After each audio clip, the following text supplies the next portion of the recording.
ఇంత అవకాశం ఇచ్చిన మన తండ్రి అయిన దేవునికి, ఆయన ఒకే ఒక కుమారుడు, మన రక్షకుడు అయిన యేసుక్రీస్తు పేరున కృతజ్ఞతలు చెల్లిస్తూ అందరినీ ప్రేమతో ఆహ్వానిస్తున్నాను.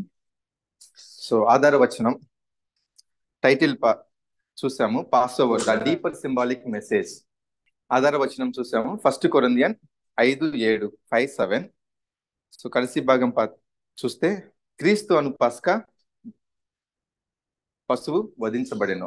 తమిళ్లో వర్సెస్ கடைசி பாகம் படிங்க சிஸ்டர். நம்முடைய பஸ்காவாகிய கிறிஸ்து நமக்காக பலியிடப்பட்டிருக்கிறாரே. సో ఇది ఆధార వచనం. సో ఇదికు వెళ్ళడానికి ముందుగా మనం చూస్తున్నాము, తెలుగులో பேசுறதே కొంచెం కష్టమా இருக்குது. సో ఎన్నో సెంచరీస్ గా వచ్చేసి ఈ పాస్ ఓవర్ ఇజ్రాయెల్ పీపుల్ వచ్చేసి మాక్సిమం అరౌండ్ 4000 years నుంచి వాళ్ళు చేస్తూ వస్తున్నారు పాస్ ఓవర్, ఎంతో విశ్వాసంతో. సో దాని యొక్క మెయిన్ ఏంటంటే మనకు తెలిసిందే, ఈజిప్ట్ నుంచి వాళ్ళని బానిసత్వం నుంచి వాళ్ళని విడుదల చేసినందుకు దేవుడు. సో అది ఎంతో శ్రద్ధగా చేస్తున్నారు, కానీ దాని యొక్క దీర్ఘదర్శన ముఖ్యత్వం ఉంది వాళ్ళకి తెలియదు. అది తెలియకుండానే వాళ్ళది పాటిస్తూ వస్తున్నారు ప్రతి సంవత్సరం, జనరేషన్స్ గా. బట్ క్రిస్టియన్స్ గా ఉన్న మనము దాని యొక్క ఒరిజినల్ మీనింగ్ తెలిస్తే మనం ఇంకా క్రీస్తు యొక్క బలి, పస్కా బలి, ఈడు బలి, దాన్ని ఇంకా మనము చాలా అప్రిషియేట్ చేయగలము. మనకు తెలియకుండానే మనం క్రీస్తు యొక్క బలి మనకు బయట మనం అడిగినప్పుడు ఏం చెప్తారు తెలియదు వాళ్ళకి. సో అల్పంగా నీచంగానే వాళ్ళు మాట్లాడచ్చు. బట్ క్రిస్టియన్స్ గా ఉన్న మనము ఆ క్రీస్తు యొక్క బలి అసలైన ముఖ్యత్వం తెలిసినప్పుడు చాలా మనం అప్రిషియేట్ చేయగలము. సో ఇది మనకు తెలిసినంత వరకు మన బైబిల్లో నోట్ చేయబడింది ఎగ్జడస్ యాత్రాగం 12వ అధికారంలో మనకు పస్కా వచ్చి మనకు స్టార్ట్ అక్కడ చూడగలం. బట్ అప్పుడైనా మనకి ఇది స్టార్ట్ చేసింది దాని ఆరిజిన్ అంటే కాదు. దానికంటే ముందుగానే మనిషి క్రియేషన్ ముందుగానే దేవుడు తన ప్లాన్ కలిగి ఉన్నాడు. మనిషి క్రియేషన్ కి ముందేనా అని మళ్ళీ చూస్తే కాదు, ఈ ఎర్త్కే ఉలగతికే ఫౌండేషన్ పోవడానికి మున్నాడియే ముందుగానే దేవుడు ఈ యొక్క ప్లాన్ అనేది కలిగి ఉన్నాడు. అది ఏ విధంగా అనంటే మనకు తెలిసింది, దేవుడు సర్వజ్ఞాని. సో ఫోర్ నాలెడ్జ్, ముందు అరివి, ముందు చూపు ఆయనకు క్లియర్ గా ఉంది. ఎందుకనంటే ఆడామ్ ని క్రియేట్ చేసిన తర్వాత ఆయనకు ఎక్స్పీరియన్సెస్, బెనిఫిట్ ఆఫ్ ఎక్స్పీరియన్సెస్ లేని ద్వారా ఆయన కంపల్సరిగా தவிர்க்க முடியாமே பாவம் பண்ணுவாங்க, வேற ஆப்ஷனே இல்ல அப்படி நம்ம பார்க்கலாம். அது தேவன் தெரிஞ்சு அந்த பிளான் అనేది உலகத்துக்கு ஃபவுண்டேஷன் போறதுக்கு முன்னாடியே பண்ணிருக்காங்க. இப்போ అది తప్పు చేస్తాడని తెలిసి దేవుడు మరి ఆ మరణము నుండి ఆడామ్ ని రక్షించడానికి ముందుగా ఇంకొకటి పర్మిట్ చేస్తాడు. ఏంటంటే ఈ భూమి మీద మొత్తము ఆడాము సంతానాన్ని డెవలప్ చేయడానికి పర్మిట్ చేస్తాడు దేవుడు. సో వన్స్ ఆడామ్ సంతానం మొత్తం ఈ భూమి మొత్తం నిండిన తర్వాత ఏమవుతుందంటే ఈ సంతానం, ఆడామ్ సంతానం అనేది ఈ పావంకు మరణానికి ఎక్స్పీరియన్సెస్ ఫేస్ చేస్తున్నాం. ఇప్పుడు మనందరము అదే చేస్తున్నాం. సో వన్స్ ఇలా చేసినప్పుడు ఏం తెలుస్తుందంటే మనం డిసొబీడియన్స్ చేయడం ద్వారా ఏమేమి మనం నేర్చుకోగలము, ఎవర్ లాస్టింగ్ లెసన్స్ మనం అనేది నేర్చుకుంటున్నాం. ఈ పావంకు మరణానికి మనం నేర్చుకుంటున్నాం. ఎందుకనంటే దేవుడు అక్కడ పర్మిట్ చేసేసాడు, ఆ సంతానం మనం మొత్తం ఆ ఎక్స్పీరియన్సెస్ చేస్తున్నాం. బట్ ఆడామ్కి ఆ ఎక్స్పీరియన్స్ లేని ద్వారా పాపం చేశాడు. బట్ ఆ సంతానం మొత్తము ఆ ఎక్స్పీరియన్సెస్ అనేది ఇస్తున్నాడు దేవుడు. వన్స్ ఈ భూమి మొత్తము మల్టిప్లై అయిన తర్వాత ఆయన సంతానం ద్వారా, సో దేవుడు పర్మిట్ చేసిన ఫస్ట్ మనం వచనం చూద్దాం. జెనసిస్ 1:28. ஆதியாகமம் 1ஆம் அதிகாரம் வசனம் 28. பின்பு தேவன் அவர்களை நோக்கி, நீங்கள் பலுகி பெருகி பூமியை நிரப்பி அதை கீழ்ப்படுத்தி. సో ఇక్కడ భూమి అంతటా విస్తరించమని దేవుడు ఆడామ్కు చెప్తున్న విషయం మనం చూస్తున్నాము. వన్స్ విస్తరించిన తర్వాత చివరిగా నెక్స్ట్ ఏంటంటే దేవుడు ఆ రిడెంప్షన్ ప్రైజ్, పర్ఫెక్ట్ మ్యాన్ యొక్క రిడెంప్షన్ ప్రైజ్ నెక్స్ట్ రాబోతుంది, అది క్రీస్తు ద్వారా. అది ఆడాము అన్న పర్ఫెక్ట్ మ్యాన్ కి అది మనకు ర్యాన్సమ్ గా ఇవ్వడం అనేది జరుగుతుంది. వన్స్ అలా ర్యాన్సమ్ గా ఇచ్చిన తర్వాత ఏమవుతుందంటే మనందరికి తెలిసిందే, ఐజయా 35:10. ஏசாயா 35ஆம் அதிகாரம் வசனம் 10. கர்த்தரால் மீட்கப்பட்டவர்கள் திரும்பி ஆனந்த களிப்புடன் பாடி சியோனுக்கு வருவார்கள். நித்திய மகிழ்ச்சி அவர்கள் தலையின் மேல் இருக்கும். சந்தோஷமும் மகிழ்ச்சியும் அடைவார்கள். சஞ்சலமும் தவிப்பும் ஓடிப்போம். సో కడసియా చివరిగా వచ్చేసి మనకు ర్యాన్సమ్ ప్రైజ్ ఆడడానికి చెల్లించిన తర్వాత జరగబోయే ఇన్సిడెంట్ అనేది మనం చూస్తున్నాం. సో ఇప్పుడు దేవునికి ఇదంతా తెలిసిన తర్వాత ఈ డెలివరెన్స్, ఈ విడుదలై జరగడానికి ముందుగా ఈ పాపం నుంచి, మరణం నుంచి దేవుడు తన ఒకే ఒక కుమారుడు సృష్టికి మొత్తము ఉంద మొదల్ క్రియేషన్ యారున క్రీస్తు, యేసుక్రీస్తు, జీసస్. ఆయననే దేవుడు ఆఫర్ చేశాడు.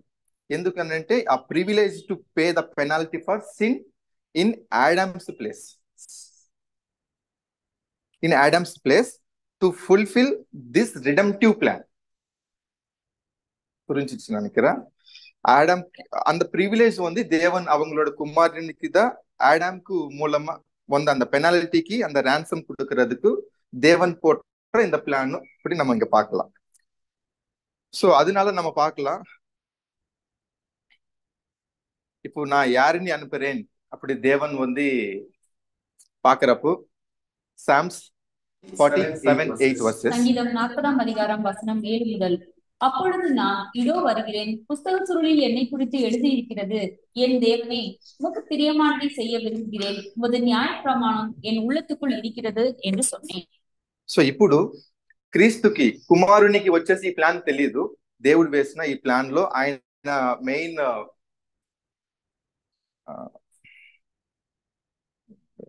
ఆ ప్రివిలేజ్ ఈయనకు ఉంటుందనే విషయం తెలీదు. తెలియకుండానే మరి తండ్రి ఆలోచిస్తున్నప్పుడు, ఇదిగో నేనున్నాను కదా, நான் இருக்கிறேன், நான் போய் நான் உங்க சித்தம் படி நான் நடிப்பேன் அப்படி இவங்க சொல்றது நம்ம பார்க்கலாம். சேம் டைம் அவங்க முதல் கிரியேஷன் அப்படி நம்ம எப்படி நம்ம பார்க்கலாம், அதுக்கு வச்சனம் எப்படின்னா ஃபர்ஸ்ட் கொலசியன் 1:15. கொலேசியர் 1ஆம் அதிகாரம் வசனம் 15. அவர் அதர்சனமான தேவனுடைய லட்சியத்துவமும் சர்வ சிருஷ்டிக்கு மிஞ்சின பேருமானவர். సో యేసుక్రీస్తుదా సర్వ సృష్టికి ముందున్న పేరుమానவர். సో இவங்க தான் தேவனோட சித்தம்படி வர்றதுக்கு ஆயத்தமா இருக்கிறாங்க. ஆனா இது முன்னாடியே கிறிஸ்துக்கு வந்து తెలియదు. ఈ పాయింట్ లో ఆల్రెడీ దేవుని దృష్టిలో తన ఒకే ఒక్క ఓన్లీ బిగాటెన్ సన్ నియమించబడ్డాడు, అపాయింటెడ్. ఎందుకనంటే ల్యాంబుగా, ఆ పస్కా ఈడుబలిగా, ஆட்டுக்குட்டிய பலி ஆகிறதுக்கு ஃபவுண்டேஷன், உலகத்துக்கு ஃபவுண்டேஷன் போறதுக்கு முன்னாடியே நியமிக்கப்பட்டார் அவங்க. ஆனா கிறிஸ்துக்கு அது தெரியாது. இப்போ ஒரு வசனம் பார்க்கலாம். First Peter 1:19-20. 1 பேதுரு 1ஆம் அதிகாரம் வசனம் 19 முதல். குற்றமில்லாத மாசற்ற ஆட்டுக்குட்டியாகிய கிறிஸ்துவின் விலையேற பெற்ற இரத்தத்தினாலே மீட்கப்பட்டீர்கள் என்று அறிந்திருக்கிறீர்களே. அவர் உலக தோற்றத்திற்கு முன்னே குறிக்கப்பட்டவராய் இருந்து. సో పీటరు అది எழுதிருக்காங்க క్లియరా. ఫౌండేషన్ వేయడానికి ముందుగానే ఆ ఆటుకుట్టి అనేది బలి చేసినట్లుగా మనం ఇక్కడ క్లియర్ గా చూడగలం. సో దేవుని యొక్క ఎంటైర్ ప్లాన్ ఏంటి, ఎంటైర్ ప్లాన్ ఆఫ్ గాడ్ ఏంటంటే ఇక్కడ ఫస్ట్ తిమోతి 2:6 verses. 1 தீமோத்தேயு 2ஆம் அதிகாரம் வசனம் 6. எல்லோரையும் மீட்கும் பொருளாக தம்மை ஒப்பு கொடுத்த மனுஷனாகிய கிறிஸ்து இயேசு அவரே இதற்குரிய சாட்சி ஏற்ற காலங்களில் விளங்கி வருகிறது. సో ఇది ఇంగ్లీష్ లో சொல்லணும்னா క్లియర్ இருக்கும். a ransom for all to be testified in due time. இந்த உலகம் லோకంలో ఉన్న ప్రపంచ జనాభా అందరికీ ఒకే ర్యాన్సమ్, அது ஏற்ற காலத்திலோ சாட்சி கொடுக்கறது நம்ம பார்க்கலாம். அதுதான் தேவனோட என்டையர் பிளான். இப்போ ஓகே, நல்லா இருக்குது. தேவன் வந்து இந்த ரான்சம், அவங்களுக்கு ரான்சம் பலி ரிக்வயர்டு, தேவைப்படுது. எதுக்காக இந்த ரான்சம் வேணும் அப்படி நம்ம புரிஞ்சுக்கணும்னா ஒரு சிம்பிள் ఎగ్జాంపుల్లోட நம்ம புரிஞ்சுக்கலாம். ஒரு இந்த కాన్సెప్ట్, ఒక్కరిని ఒకరు కిడ్నాప్ చేశారు. సో ఆబ్వియస్ గా కిడ్నాపర్ ఏం అడుగుతాడు, పణం కొడుకు. సో ర్యాన్సమ్ టెక్నికల్ గా వచ్చినప్పుడు ఏమవుతుందంటే మనకు సైబర్ వైజ్ గా ఏదైనా డేటా మన ల్యాప్టాప్స్ హ్యాక్ అయిపోతే ఆబ్వియస్లీ గా అదంతా ఎన్క్రిప్ట్ చేసేస్తారు. ఎన్క్రిప్ట్ చేసిన తర్వాత డిక్రిప్ట్ చేయడానికి కంపల్సరీగా ర్యాన్సమ్ ప్రైస్ యూజ్ பண்ற வேர்டே ransom. அது அமௌண்ட் நீங்க கொடுத்தாதான் நான் வந்து திருப்பி என்கிரிப்ஷன் பண்றேன், உங்க டேட்டா நான் திருப்பி உங்களுக்கு எனேபிள் பண்றேன், அப்படி சொல்றது நம்ம பார்க்கலாம். ஸோ இப்போ இதே விஷயம்ல మనము வந்து ஆடாம்కి நம்ம பார்க்கலாம். எப்படின்னா ஆடாம் கிட்னாப்டு பை சின். எப்போ சாத்தானு டெம்ப்ட் பண்ணிருக்காங்க ஓ தேவனுக்கு அவிதேயத்தை டிசோபே பண்றதுக்கு, அந்த நிமிஷத்திலேயே ஆடாம் பாவக்கு సాతాన్ మూలమా కిడ్నాప్ ఆగపట్టదు. మరి ఇప్పుడు ஆடாம் லைஃப் ஃபோர்ஃபிட்டட் எப்படின்னா அது பறிமுதல் செய்யப்பட்டது எப்படின்னா தேவனுக்கு அது விரோதமா பண்ண உடனே இப்போ அந்த కిడ్నాప్ பண்ண ఆడాంకి మరి ర్యాన్సమ్ పేమెంట్ ఇవ్వాలి. సో ఎందుకు ఇవ్వాలి ఆ ర్యాన్సమ్ ప్రైజ్ అంటే ఆ పాపం చేసినందుకు దాని ద్వారా వచ్చిన మరణాన్ని వాడిని క్యాన్సిల్ చేయడానికి, డిస్మిస్ చేయడానికి ఈయనకు ర్యాన్సమ్ ప్రైజ్ అనేది ఇవ్వాల్సి వస్తుంది ఆడామ్ ప్లేస్ గా.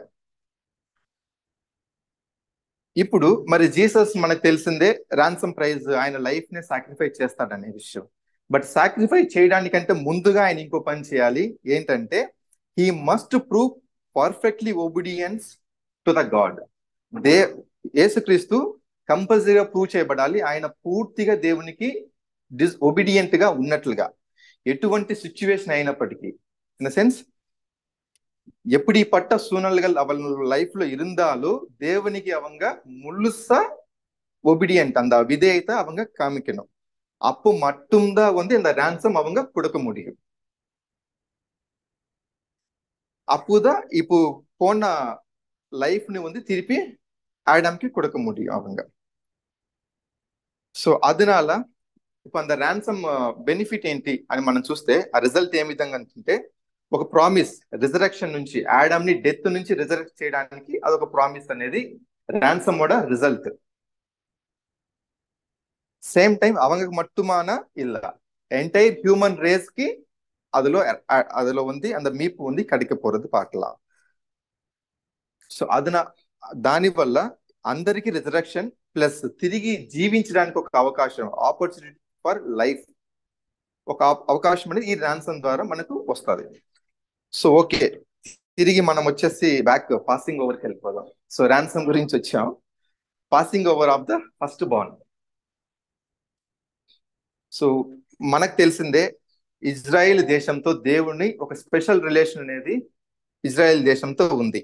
ఎందుకు అని అంటే వాళ్ళ యొక్క పితరులు ప్యాట్రియాక్స్ వాళ్ళ యొక్క విశ్వాసం ద్వారా ఒక మంచి స్పెషల్ రిలేషన్ అనేది దేవుని పిల్లలకి అయినా ఇజ్రాయెల్ పీపుల్ తో ఉంది.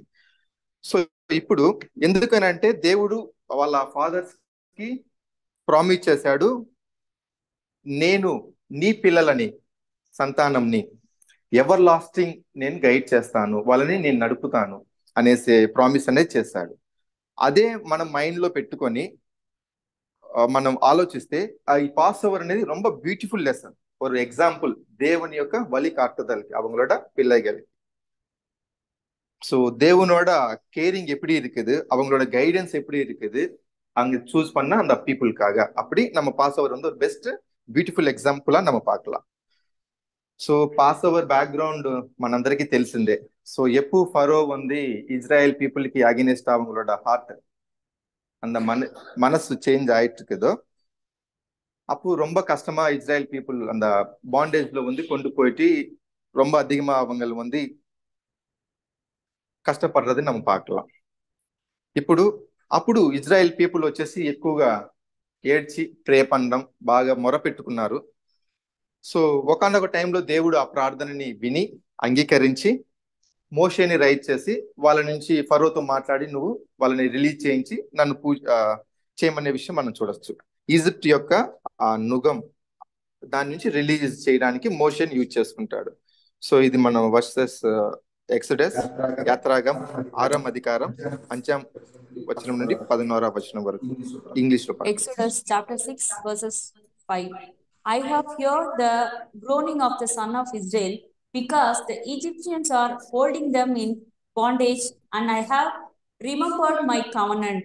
I will bring you out from under the burdens of Egyptians, and I will deliver you from their bondage. Now the Lord spoke to Moses, saying, Go, tell Pharaoh, king of Egypt, to let the sons of Israel go out. So ఈ situation మనందరికీ తెలిసిందే. So తద్వారా ఏమవుతుంది, 10 plagues దేవుడు వచ్చేసి మోషే ద్వారా చేయడం చూస్తాం. బట్ ఫరో మనస్సు ఇంకా కఠినమా అయినది మనం చూడగలం. సో బట్ ఫైనల్ ప్లేగ్ వచ్చేసి death of the first born யார் அந்த ஈஜிப்ட்ல இருக்கிறாங்களோ அவங்களோட எல்லாரிலும் இருந்த முதல் சந்தானம் அவங்களும் மரணம் டெத் ஆகிறது நம்ம பார்க்கலாம். அது ఎవరెవరు గొర్రెపిల్ల ఆటుకుట్టిயோட பிளட் விசுவாசம் இல்லாம இருக்கிறாங்களோ அவங்களோட முதல் సంతానం. అదే ఇంగా మనం ఎప్పుడు நம்ம అర్థం చేసుకోవచ్చు అంటే, ఒక స్పెషల్ సిగ్నిఫికెన్స్ ఏంటంటే, ప్రతి ఇంటిలో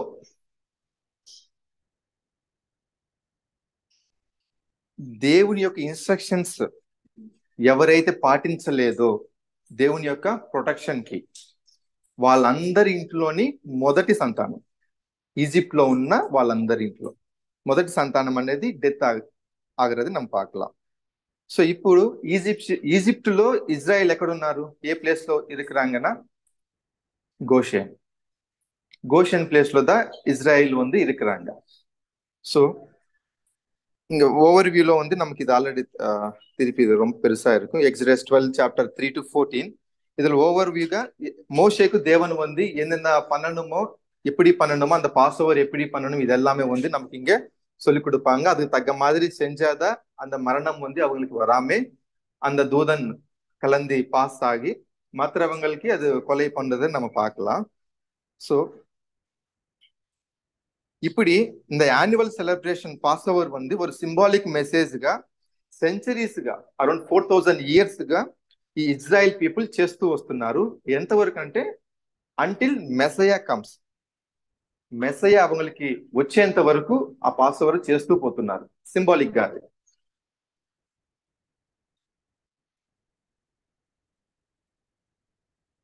సో అది ఓన్లీ ఫస్ట్ బార్న్ చిల్డ్రన్ కి మాత్రమే ఆ డెలివరెన్స్ సేవ్ చేయబడ్డారా అంటే కాదు.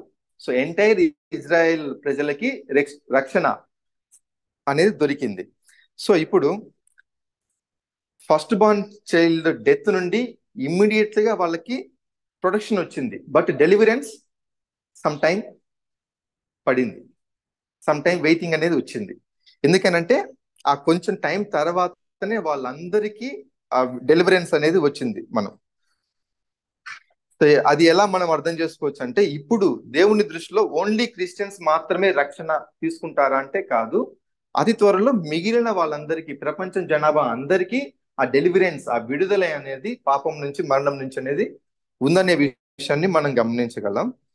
సో ఇప్పుడు ఈ ఫరో అతని యొక్క సైన్యం దేనికి సాదృశ్యం అంటే, సాతాను அவங்களோட விழுந்து சீசரைகள் అనుచరిகள் மாதிரி நம்ம புரிஞ்சுக்கலாம். సో ఇక్కడ డెలివరెన్స్ అనేది first church of first born సంతానం నుండి స్టార్ట్ ఆగు. அதுக்கப்புறம் ఎవరు இந்த లోకంలో ప్రెసెంట్ క్రీస్తుని యాక్సెప్ట్ చేయట్లేదో, ఇప్పుడు మనం వచ్చేసి డార్క్ నైట్ ఆఫ్ సిన్ టైంలో మనం ఉన్నాం. ఎవరైతే యాక్సెప్ట్ చేయట్లేదో వాళ్ళకి న్యూ ఎర్త్ లో వచ్చేసి రక్షణ అనేది దొరుకుతుంది. అది సెకండ్ పీటర్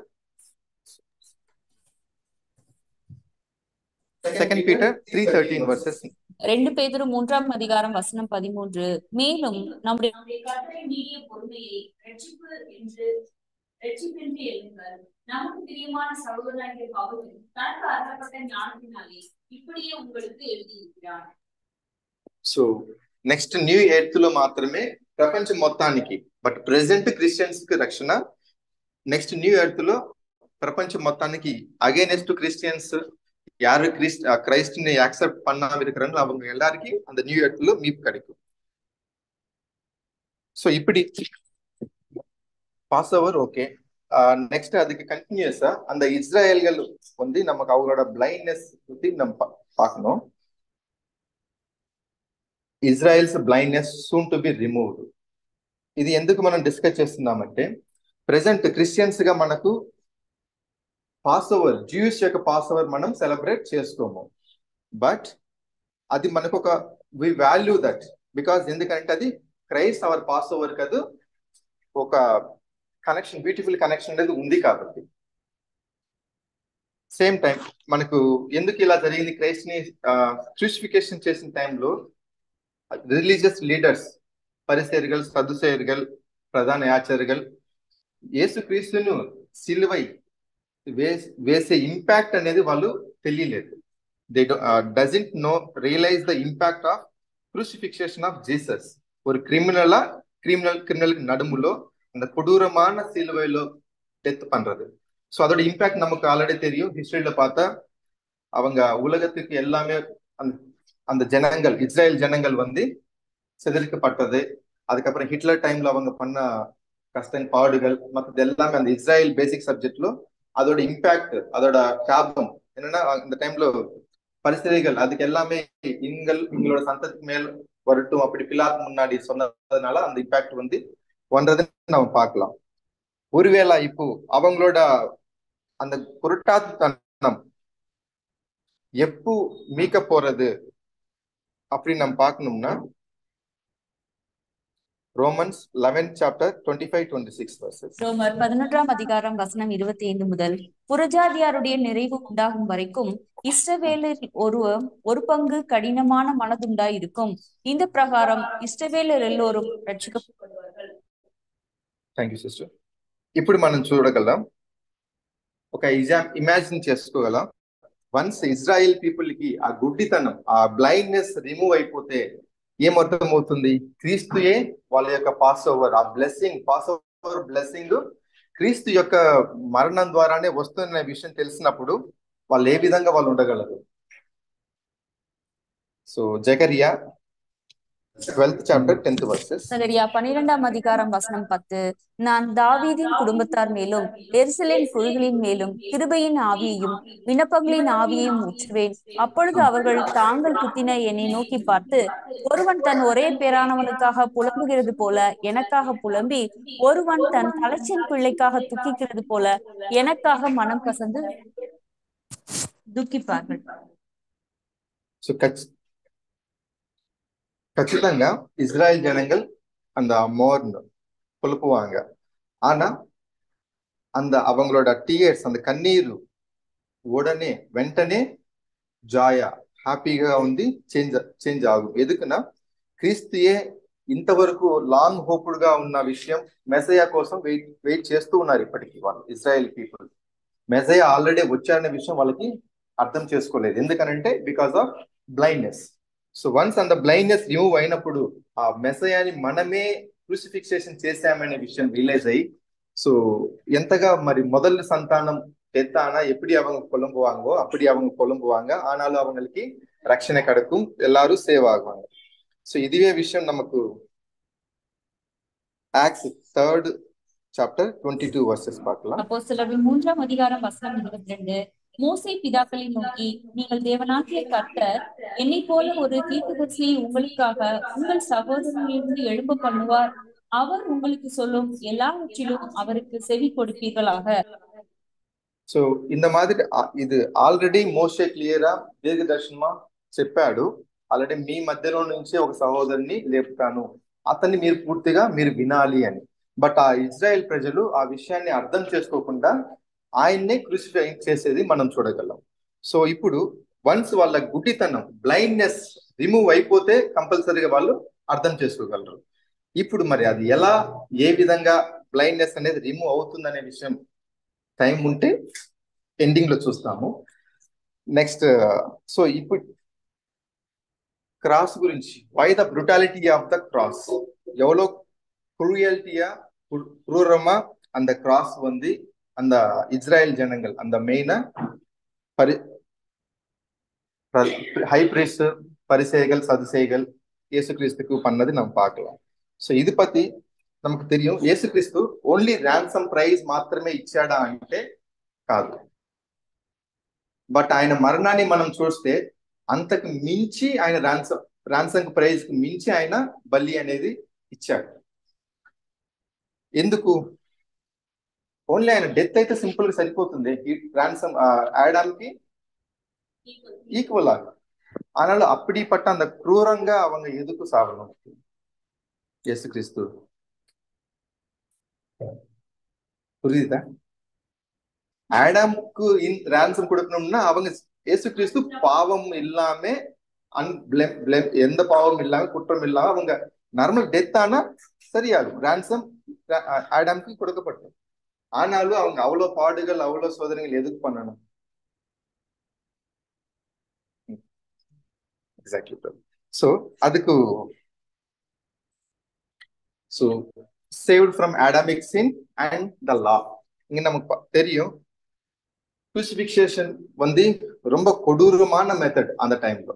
அது ரோமர்கள் பண்ணது. அது வேற அந்த கிரிமினல்ஸ் பர்டிகுலர்గా கிரிமினல்ஸ்னா ரொம்ப நீச்சமுங்க கிரிமினல்ஸ் அந்த சிலுவையில டெத் பண்றது நம்ம చూడగలం. சோ டெத் பண்ணது யாருன்னா தெரியும், பரிசேயர்கள் சதுசேயர்கள். அவங்க டெத் எப்படின்னா பப்ளிக்ல அவங்க ஒரு சீன் பண்றாங்க, இவங்க தேவனுக்கு விரோதமா பாவம் பண்ணிருக்கிறாங்க, அந்த மாதிரிதான் அவங்க வந்து டெத் பண்றதுக்கு நம்ம புரிஞ்சுக்கலாம். எதுக்குன்னா அந்த குற்றம் இல்லாம அவங்க வந்து அவங்களையும் சிலுவை மரணம் அனுப்ப பண்ண முடியாது. ఎదుకునాలనా యేసుక్రీస్తుவோடைய ఇన్ఫ్లుయెన్స్ வந்து రోజుకు రోజు చాలా ఎక్కువగా జాస్తి అవుతూ ఉంది. ఎందుకంటే కామన్ పీపుల్ మధ్యలో. ఎందుకు పర్టికులర్ అంటే పరిసయ్యగల్ సద్దుసయ్యగల్ அந்த ప్రధాన యాచకులు వేద పండితులు వాళ్ళందరి యొక్క తప్పులని బహిరంగంగా ఈయన ఎటువంటి భయం లేకుండా ఖండిస్తూ వస్తున్నాడు, ఎత్తి చూపుతూ వస్తున్నాడు. సో ఈ విషయంలో వాళ్ళకి భయం. సో ప్రజల మధ్యలో వాళ్ళని చంపడానికి ఛాన్సే లేదు. ఏదో ఒకటి కుట్రం చేయాలి. అలా చేసినప్పటికీ ఒకవేళ ఏమవుతుందంటే అంతకు ముందు ఆల్రెడీ நிறைய பேர் ட்ரை பண்ணிருக்காங்க. ஆனாலும் கொஞ்ச நாளுக்கு அப்புறம் தான் அந்த அந்த மாதிரியான இன்ஃப்ளூயன்ஸ் வந்து இல்லாம போனது. ஸோ இப்படி ஏன்னா ஒரு தியாகி மாதிரி ஒருவேளை ஆயிடுச்சுன்னா கஷ்டமாகுமே, அப்படி இவங்களோட பயம் வேற இருக்குது. సో కరసియ ఆయన ఒక క్రిమినల్ గా దేవునికి విరోధమా పాపం చేశాడనే విషయంగా సన్హెడ్రిన్ మూలంగా వాళ్ళు వచ్చేసి ఒక డెత్ అనేది అనౌన్స్ చేశారు. Highest civil power in the world Romans నుంచి ఒక క్రూసిఫికేషన్ కి పిలాతుని ప్రెజర్ చేసి పర్మిట్ చేసుకున్నారు. ఎందుకు అలా చేశారంటే నెక్స్ట్ ఆ ఇన్ఫ్లుయెన్స్ ఉంది ఉండకూడదు, అది ఒక తప్పుగానే ప్రొజెక్ట్ చేయాలి, ఒక டிஸ்ஆனர் గానే அசிஷர்கள் ஆகட்டும் மத்த அவங்க ஃபாலோயர்ஸ் யாரு கிறிஸ்து பத்தி சொல்லணும்னா ஒரு டிஸ்ஆனர்னா ஒரு ரெஸ்பெக்டே இல்லாம பாக்குவாங்க. சோ அந்த வரைக்கும் அது கொண்டு போகணும் தான் அந்த சிலுவை மரணம் ஒரு நீச்சங்கானே பார்ப்பாங்க. சோ அந்த மாதிரியான ஒரு லோகம் கிரியேட் பண்றதுக்கு அவங்க அப்படி பண்ணிருக்காங்க. சோ அந்த குரூயல்க ஒரு குரூரமா அவங்க வந்து அந்த கிராஸ்ல மரணிக்கிறது நம்ம பார்க்கலாம். பட் ఆయన ஒரு இன்னோசென்ட். பட் పాపం మూలంగా இந்த మనుషుల పాపం మూలంగా ఈ జూయిష్ లా పట్టి ఆయన ఒక పాపం కర్స్ అనేది వచ్చింది ఆయనకి. సో ఇక్కడ మనం గలాటియన్ 3:13 பார்க்கலாம். கலாத்தியர் 3:11 மரத்திலே தூக்கப்பட்ட எவனும் சபிக்கப்பட்டவன் என்று எழுதி இருக்கிறபடி கிறிஸ்து நமக்காக சாபமாகி நியாயப்பிரமாணத்தின் சாபத்திற்கு நம்மை நீங்களாக்கி கொண்டார். సో ఇక్కడ పాపమే లేని క్రీస్తు సిలువైలో అంటే పాపంగా క్రూసిఫిక్సేషన్ చేయడం మనం ఇక్కడ చూడగలం. ఆయన మరణం జస్ట్ ఫర్ అన్జస్ట్ அவங்களுக்கு மட்டும் இல்லாம యూదர்களுக்கு ఆయన వచ్చేసి ఆయన డెలివరెన్స్ అనేది ఇచ్చాడు. ఏ విధంగానంటే మిగిలిన మనుషులందరికీ ఒకటే పాపం, ఆడాం పాపం. ஆனா இஸ்ராயலுக்கு ஒரு பாப்பம், ஒரு சாப்பம். பாப்பம் ஆடாம் பாப்பம், தர்மசாஸ்திரம் பற்றி ஒரு சாப்பம். அது ஃபுல்ஃபில் பண்ணாம இருக்கிறதுனால யாருமே. சோ அப்போ இவங்களுக்கு அதிகமா இருக்கிறதுனால இயேசு கிறிஸ்து அது அங்க அவங்களுக்காகவும் திருப்பி ஒரு ஃபுல்ஃபில்மெண்ட் வந்து பண்றது நம்ம பார்க்கலாம். எதுனா அது ரிக்வயர்மெண்ட்ஸ் ஃபுல்ஃபில் பண்ணாத அது அந்த சாப்பம் வந்து அவங்களுக்கு வராம போகும். இது ஒரு செகண்ட் பாயிண்ட். வில்லிங் சாக்ரிஃபைஸ் அவங்க வந்து பலி கொடுக்கணும். ஸோ ஜீசஸ் தேவனுக்கு ஒரு பர்ஃபெக்ட் ஒபீடியன்ஸ் கீழ்படுறது நம்ம பார்க்கலாம். ஆனா அவங்களோட பர்சனலா எப்படிப்பட்ட சோதனை, அந்த பர்சனல் காஸ்ட் எப்படி இருந்தாலோ அவங்க வந்து முழுசா தேவனுக்கு கீழ்படி இருக்கிறது நம்ம பார்க்கலாம். அதுவே நம்ம அவங்க கடைசி கெத்செமனே பிரேயர் டைம்ல நம்ம புரிஞ்சுக்கலாம். மேத்யூ 26:39. மத்தேயு 26:39. என் பிதாவே, இந்த பாத்திரம் என்னை விட்டு நீங்க கூடுமானால் நீங்கபடி செய்யும். ஆகிலும் என் சித்தத்தின்படி அல்ல, உம்முடைய சித்தத்தின்படியே ஆக கடவுது என்று ஜெபம் பண்ணினார். சோ இயேசு கிறிஸ்துக்கு ஒரு நியாயமான ரிக்வெஸ்ட் தான். ஆனாலும் கடைசி இன் சித்தம்படி இல்ல, உங்க சித்தம்படி நடக்கட்டும் அப்படி சொன்னான். சோ எப்படி அவங்க పేషెన్స్ ఉన్నాడు, పేషెన్స్ గా ఉన్నాడు అని చూస్తే எவ்வளவு పెయిన్ఫుల్ బీటింగ్. அந்த రోమన్స్ கொரடா దెబ్బలు, கொரடானா தெரியல, பீட்டிங்ஸ் அடிக்கிறது, இந்த ஸ்பர்ஜ் சட்டை. క్రూసిఫిక్సేషన్ టైంలో எவ்வளவு లాయల్టీயா యేసు క్రీస్తు வந்து தேவனுக்கு ஃபுல்லெஸ்ட் டிகிரி வரைக்கும், அவங்களோட ஃபுல்லெஸ்ட் டிகிரி வரைக்கும் கீழ்படி ஒபீடியன்ட் காமிக்கிறது நம்ம பார்க்கலாம். ஸோ சில இமேஜஸ் பார்த்தா రోమన్సోட సట్టై అది ఎలా ఉంటుందనే విషయం ఆల్రెడీ ஒரு ఎగ్జాంపుల్ நமக்கு తెలిసే ఉంటుంది. ஸோ இப்படி இந்த மாதிரியான சிச்சுவேஷன், ஸோ நம்ம தீர்க்கதரிசி இது இமேஜ் இப்படிதான், பட் இதுக்கு மேலான மோசமான சூழ்நிலை தான் இயேசு கிறிஸ்து இருக்கிறதுன்னு நம்ம புரிஞ்சுக்கலாம் அந்த வசனம் வைஸ் பார்த்தா. அந்த முள்ளு, ஆணி, கடைசி ஈட்டி குத்துறது, எல்லா సిచ్యువేషన్లోనూ యేసుక్రీస్తు ఫుల్లెస్ట్ డిగ్రీ వరకు முழுசா தேவனுக்கு கீழ்படியே இருந்துக்கிறது நம்ம பார்க்கலாம்.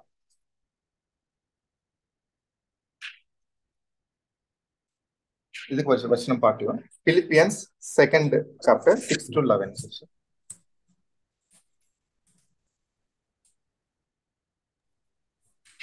Made himself of no reputation and took upon him the form of a servant and was made in the likeness of men.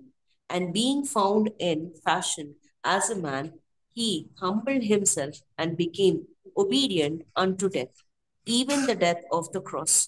Wherefore God also hath highly exalted him and given him a name which is above every name, that is, at the name of Jesus every knee should bow. So இயேசு கிறிஸ்து full dignity, honor, responsibility, full அந்த faithfulness till his death அவங்க வந்து பார்க்கறது. எந்த அவங்களுக்கு வந்து reputation மற்றது எல்லாமே இருக்கிறது நம்ம இந்த வசனம் ஃபுல்லா பார்க்கலாம், அவங்க எப்படி வந்தது எல்லாமே. ஸோ இப்படி இயேசு கிறிஸ்து ஒரு டெமான்ஸ்ட்ரேஷன் தேவனுக்கு முன்னாடி, மனுஷர்களுக்கு முன்னாடி, தேவதூதர்களுக்கு முன்னாடி முழுசா அவங்க அப்சல்யூட் லாயல்டி காமிக்கிறது நம்ம தேவனுக்கு கீழ்படுறது நம்ம புரிஞ்சுக்கலாம். ஸோ அது ஜான் 10th chapter 17-18 verses. யோவான் 10:17 முதல், நான் என் ஜீவனை மறுபடியும் அடைந்து கொள்ளும்படிக்கு அதை கொடுக்கிறபடியினால் பிதா என்னில் அன்பாயிருக்கிறார். ஒருவனும் அதை என்னிடத்திலிருந்து எடுத்துக்கொள்ள மாட்டான். நானே அதை கொடுக்கிறேன். அதை கொடுக்கவும் எனக்கு அதிகாரம் உண்டு, அதை மறுபடியும் எடுத்துக்கொள்ளவும் எனக்கு அதிகாரம் உண்டு. இந்த கட்டளையை என் பிதாவினிடத்தில் பெற்றுக்கொண்டேன் என்றார். సో ఈ విధంగా ఆయన ఒక డెత్ తీసుకొని ఆయనకు అధికారం ఉంది దేవుని ద్వారా. బట్ ఆయన సాక్రిఫైస్ చేసిన హ్యూమన్ లైఫ్ కల్వరిలో సాక్రిఫైస్ చేసింది తీసుకున్నాడా అంటే తీసుకోలేదు. But he exchanged it for forfeited Adam's life. Plus entire his family. திருகி இயேசுகிறிஸ்து அவங்களோட அந்த கொடுக்கப்பட்ட அந்த ஜீவம், மனுஷன் ஜீவம் வந்து எடுக்கலாம். ஆனா அது ஆடாம்க்கு எக்ஸ்சேஞ்சா கொடுத்துருக்காங்க. ஆடாம்க்கு அவங்களோட சந்ததிக்கு அது எக்ஸ்சேஞ்சா கொடுக்குனது நம்ம பார்க்கலாம். So third reason, sympathetic high priest. சிம்பத்தட்டிக்னா அனுதாபமுள்ள பிரதான யாஜகர் యేసుక్రీస్తు. இதுக்கு வசனம் பார்க்கலாம். Isaiah 53 3-5 verses. Isaiah 53 verses from 3. He is despised and rejected of men, a man of sorrows, acquainted with grief. Surely he has borne out our grief and carried our sorrows. He was wounded for our transgressions, and with his stripes we are healed. So ఇది Isaiah ద్వారా ఒక దీర్ఘ దర్శనం. మెస్సయా ఏ విధంగా fulfil చేయాలి, ఏ విధంగా జీవించాలనే విషయాన్ని prophetical గా దేవుడు మెస్సయాలో ఫుల్ఫిల్ అవ్వాలనే విషయం. ఇది క్రీస్తులో ఫుల్ఫిల్ అయిందానా? అయింది. సో నెక్స్ట్ ఇంకో వచనం హీబ్రూస్ 4:15. எபிரேயர் 4:15. நம்முடைய பலவீனங்களை குறித்து பரிதபிக்க கூடாத பிரதான ஆசாரியர் நமக்கிராமல் எல்லாவற்றிலும் நம்மை போல் சோதிக்கப்பட்டும் பாவம் இல்லாம இருக்கிற பிரதான ஆசாரியரே நமக்கு இருக்கிறார். So best example. సో ఇప్పుడు ఏదైనా ఒక ఎక్స్పీరియన్స్ లో మనం వెళ్తేనే ఇంకొకరికి మనం అది సపోర్ట్ చేయడానికి ఛాన్స్ ఉంటుంది. సో మనకి ఎటువంటి ఎక్స్పీరియన్స్ పర్టికులర్ ప్రాబ్లం విషయంలో ఎక్స్పీరియన్స్ లేనప్పుడు ఇంకొకరికి మనం అసిస్ట్ చేయగలమన్న ఛాన్స్ లేదు. సో యేసుక్రీస్తు కూడా కంపల్సరీగా అలాంటి ఎక్స్పీరియన్సెస్ మనిషి జీవితంలో మనిషికి రావాల్సిన అన్ని ఎక్స్పీరియన్సెస్, அந்த பலகீனత, அந்த எக்ஸ்பீரியன்சஸ் அன்னி ఆయనకి சோதனை எல்லாமே அவங்களுக்கு கிடைச்சிச்சு. ஸோ அதனாலதான் அவங்க நமக்கு நம்ம எந்த அவங்க ஒரு அனுதாபமும் இருந்துக்கிறாங்க. அவங்க என்னன்னா நம்மளோட எல்லாமே அவங்களுக்கு தெரிஞ்சதுனால, என்னன்னா அந்த எக்ஸ்பீரியன்ஸ் அவங்களுக்கு இருக்கிறதுனாலதான். ஆனாலும் இப்படிப்பட்ட சோதனை அவங்களுக்கு இருந்தாலும் ஆனா அவங்க பாவம் எல்லாமே இருக்கிறது நம்ம பார்க்கலாம். இங்க ஒரு வசனம் ஹீப்ரூஸ் 2nd chapter 17-18 verses. தேவ காரியங்களை குறித்து இரக்கமும் உண்மையும் உள்ள பிரதான ஆசாரியராய் இருக்கும்படிக்கு எல்லா விதத்திலும் தம்முடைய சகோதரருக்கு ஒப்பாக வேண்டியதா இருந்தது. ஆதலால் அவர் தாமே சோதிக்கப்பட்டு பாடுபட்டதினாலே அவர் சோதிக்கப்படுகிறவர்களுக்கு உதவி செய்ய வல்லவராய் இருக்கிறார். சோ இப்படிப்பட்ட பிரதான யாஜகர் நமக்கு ஒரு மெர்சிஃபுல்லா, ஒரு தயவோட விசுவாசமோட நமக்கு இருக்கிறது பார்க்கலாம். அவங்களும் சோதனை பண்ணிருக்காங்க. He was also tempted, he has suffered, but same time he is able to support the who are in tempted. யாரு அந்த உதவி தேவைப்படும் அவங்களுக்கு அவங்க உதவி செஞ்சுக்கிறாங்க. சோ இயேசு கிறிஸ்து அவங்களோட ஜீவம் ஸ்ட்ரென்த் வந்து కంటిన్యూస్ గా ఆయనే పర్మిట్ చేస్తున్నాడు. ఎందుకంటే పాపமான మనుషులకి కాంటాక్ట్ பண்ணிட்டே இருக்கிறாங்க. ఎప్పు మనిషిని హీల్ చేస్తున్నాడు.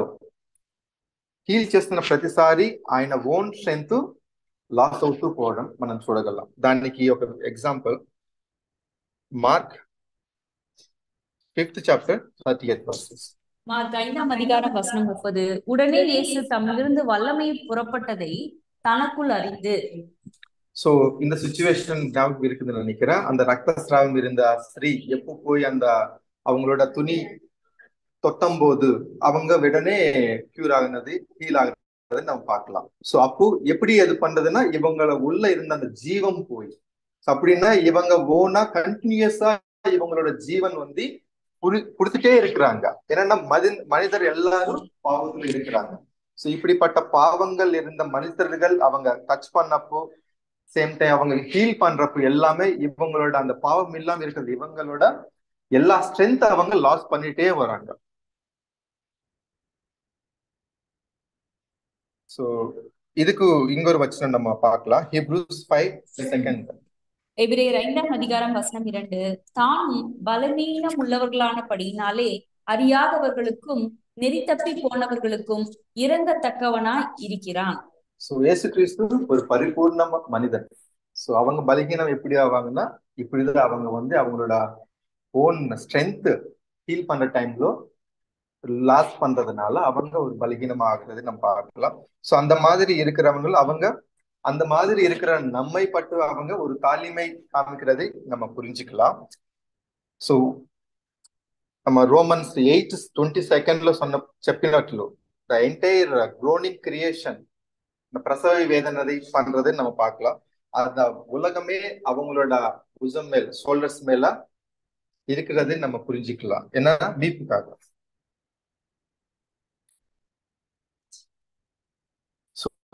இந்த உலகமே ஃபுல்லா, இந்த లోకమే తిరిగి ర్యాన్సమ్ అమౌంట్ அந்த ప్రైస్ చెల్లించిన తర్వాత హీ నోస్ క్లియర్లీ ఏమనంటే ఆ మొత్తం జనాభాకి లోకానికి ఏ విధంగా ரீஹாபிலிட்டேட் வசதி கொடுக்கணும், எப்படி அது ரீஸ்டோர் பண்ணணும், மென்டலி, மோரலி, பிசிக்கலி, ஹெல்த் எல்லாமே அந்த உயிர்த்தெழுதல் நுண்டி வர மனுஷர்களுக்கு அவங்களோட கிங்டம்ல வரது எல்லாருக்கும் அவங்க எப்படி பண்ணணுமோ அவங்களுக்கு கிளியரா தெரியும்.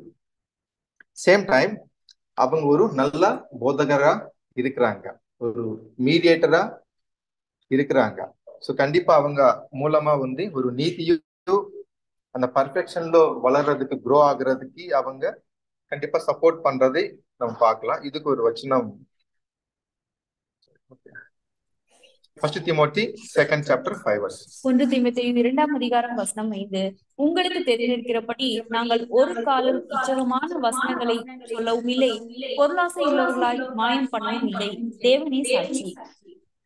సో ఇక్కడ ఒరే దేవన్, ఒరే మీడియేటర్, మనిషికి దేవునికి ఒకే మీడియేటర్. ఆ మీడియేటరే క్రీస్తును నరుడు. సో కింగ్డమ్ లో ఆ క్రీస్తు యొక్క గైడెన్స్ లేకపోతే కంపల్సరీగా మళ్ళీ మనిషి అనేవాడు పాపానికి మళ్ళీ పడిపోతాడు.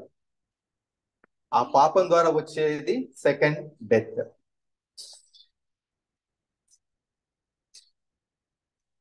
కాబట్టి கிங்டம் లో తిరిగి మనుషులు எல்லாரும் உயிர்த்தெழுந்து வந்துருவாங்க.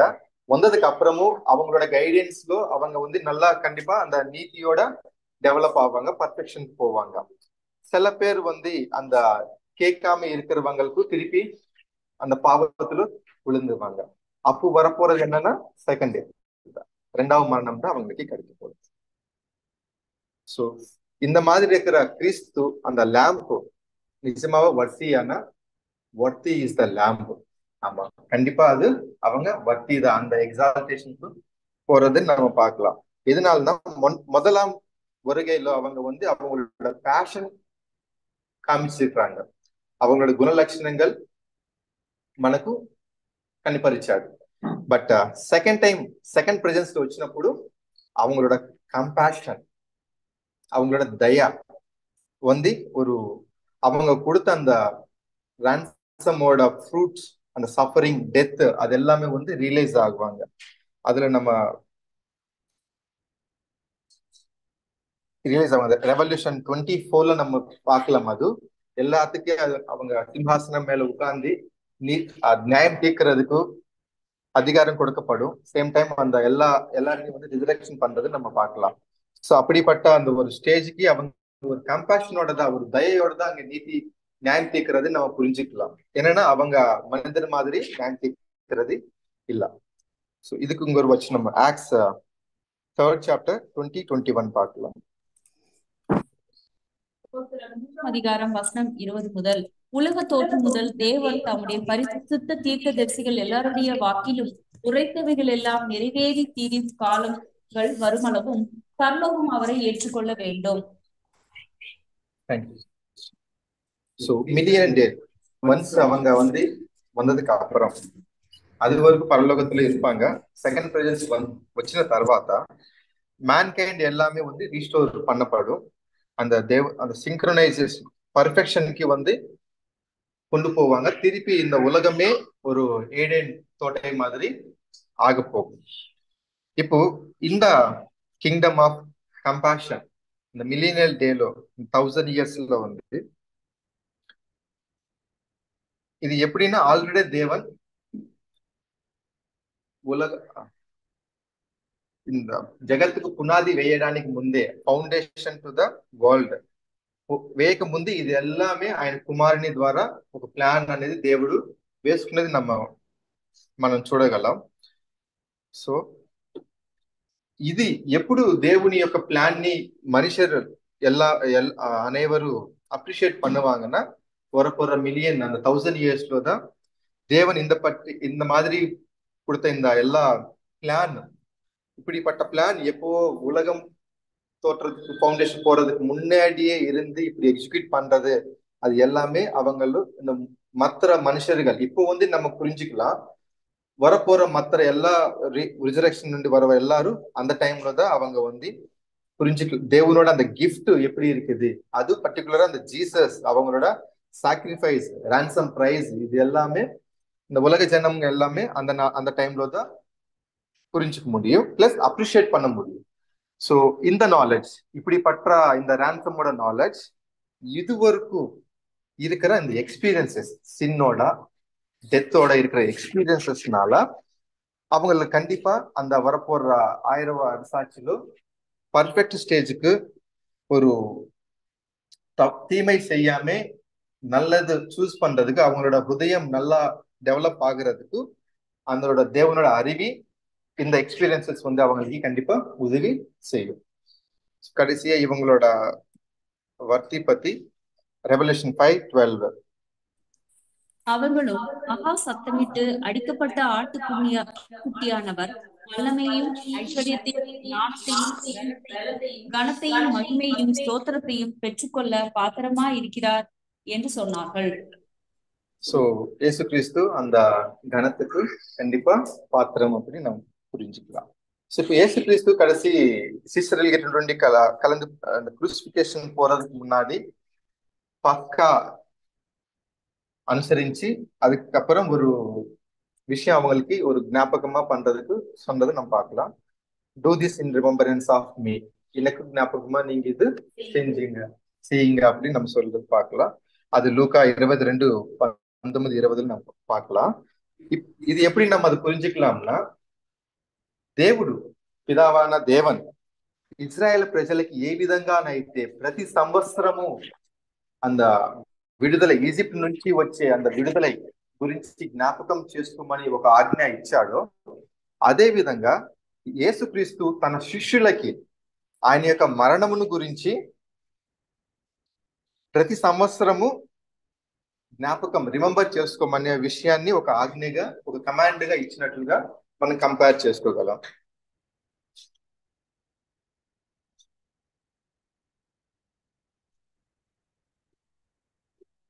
సో జీసస్ ఆ రిమెంబరెన్స్ ఏం చెప్పాడంటే ఫైనల్ గా ఒక కప్ ఆఫ్ సఫరింగ్ ఒక ద్రాక్ష రసం ఇచ్చి ఈ ద్రాక్ష రసము ఒక సఫరింగ్స్ కి సాదృశ్యమా ఉంది. ఈ బ్లడ్ అనేది నేను సాక్రిఫైస్ బ్లడ్ అనేది చెల్లించాలి అనే విషయాన్ని మనం చూడగలం. 2 తిమోతి 2nd chapter 11-12 verses. 2 தீமோத்தேயு 2ஆம் அதிகாரம் வசனம் 11 முதல் நாம் அவரோட கூட மரித்தோமேயானால் அவரோட கூட பிழைத்தும் இருப்போம், அவரோட கூட பாடுகளை சகித்தோமேயானால் அவரோட கூட ஆளுகையும் செய்வோம். So and the blood cup of wine represents to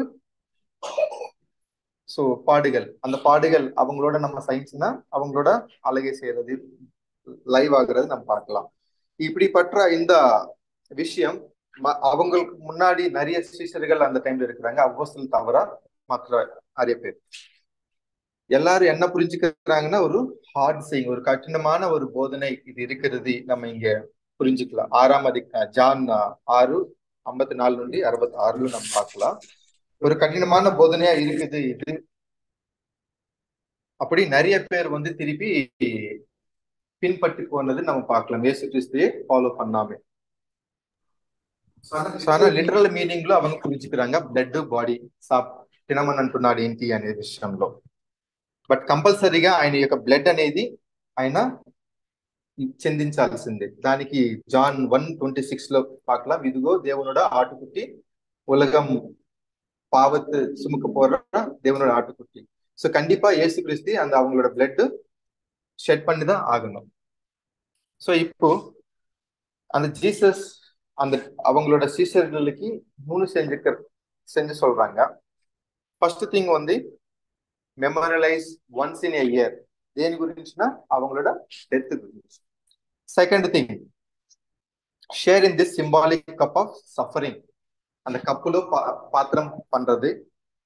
மூணாவது அவங்களோட சரீரத்துல பங்கெடுக்கிறது. இது எல்லாமே 3 சிம்பாலிக்கல்గా நம்ம சொன்னது நம்ம பார்க்கலாம்.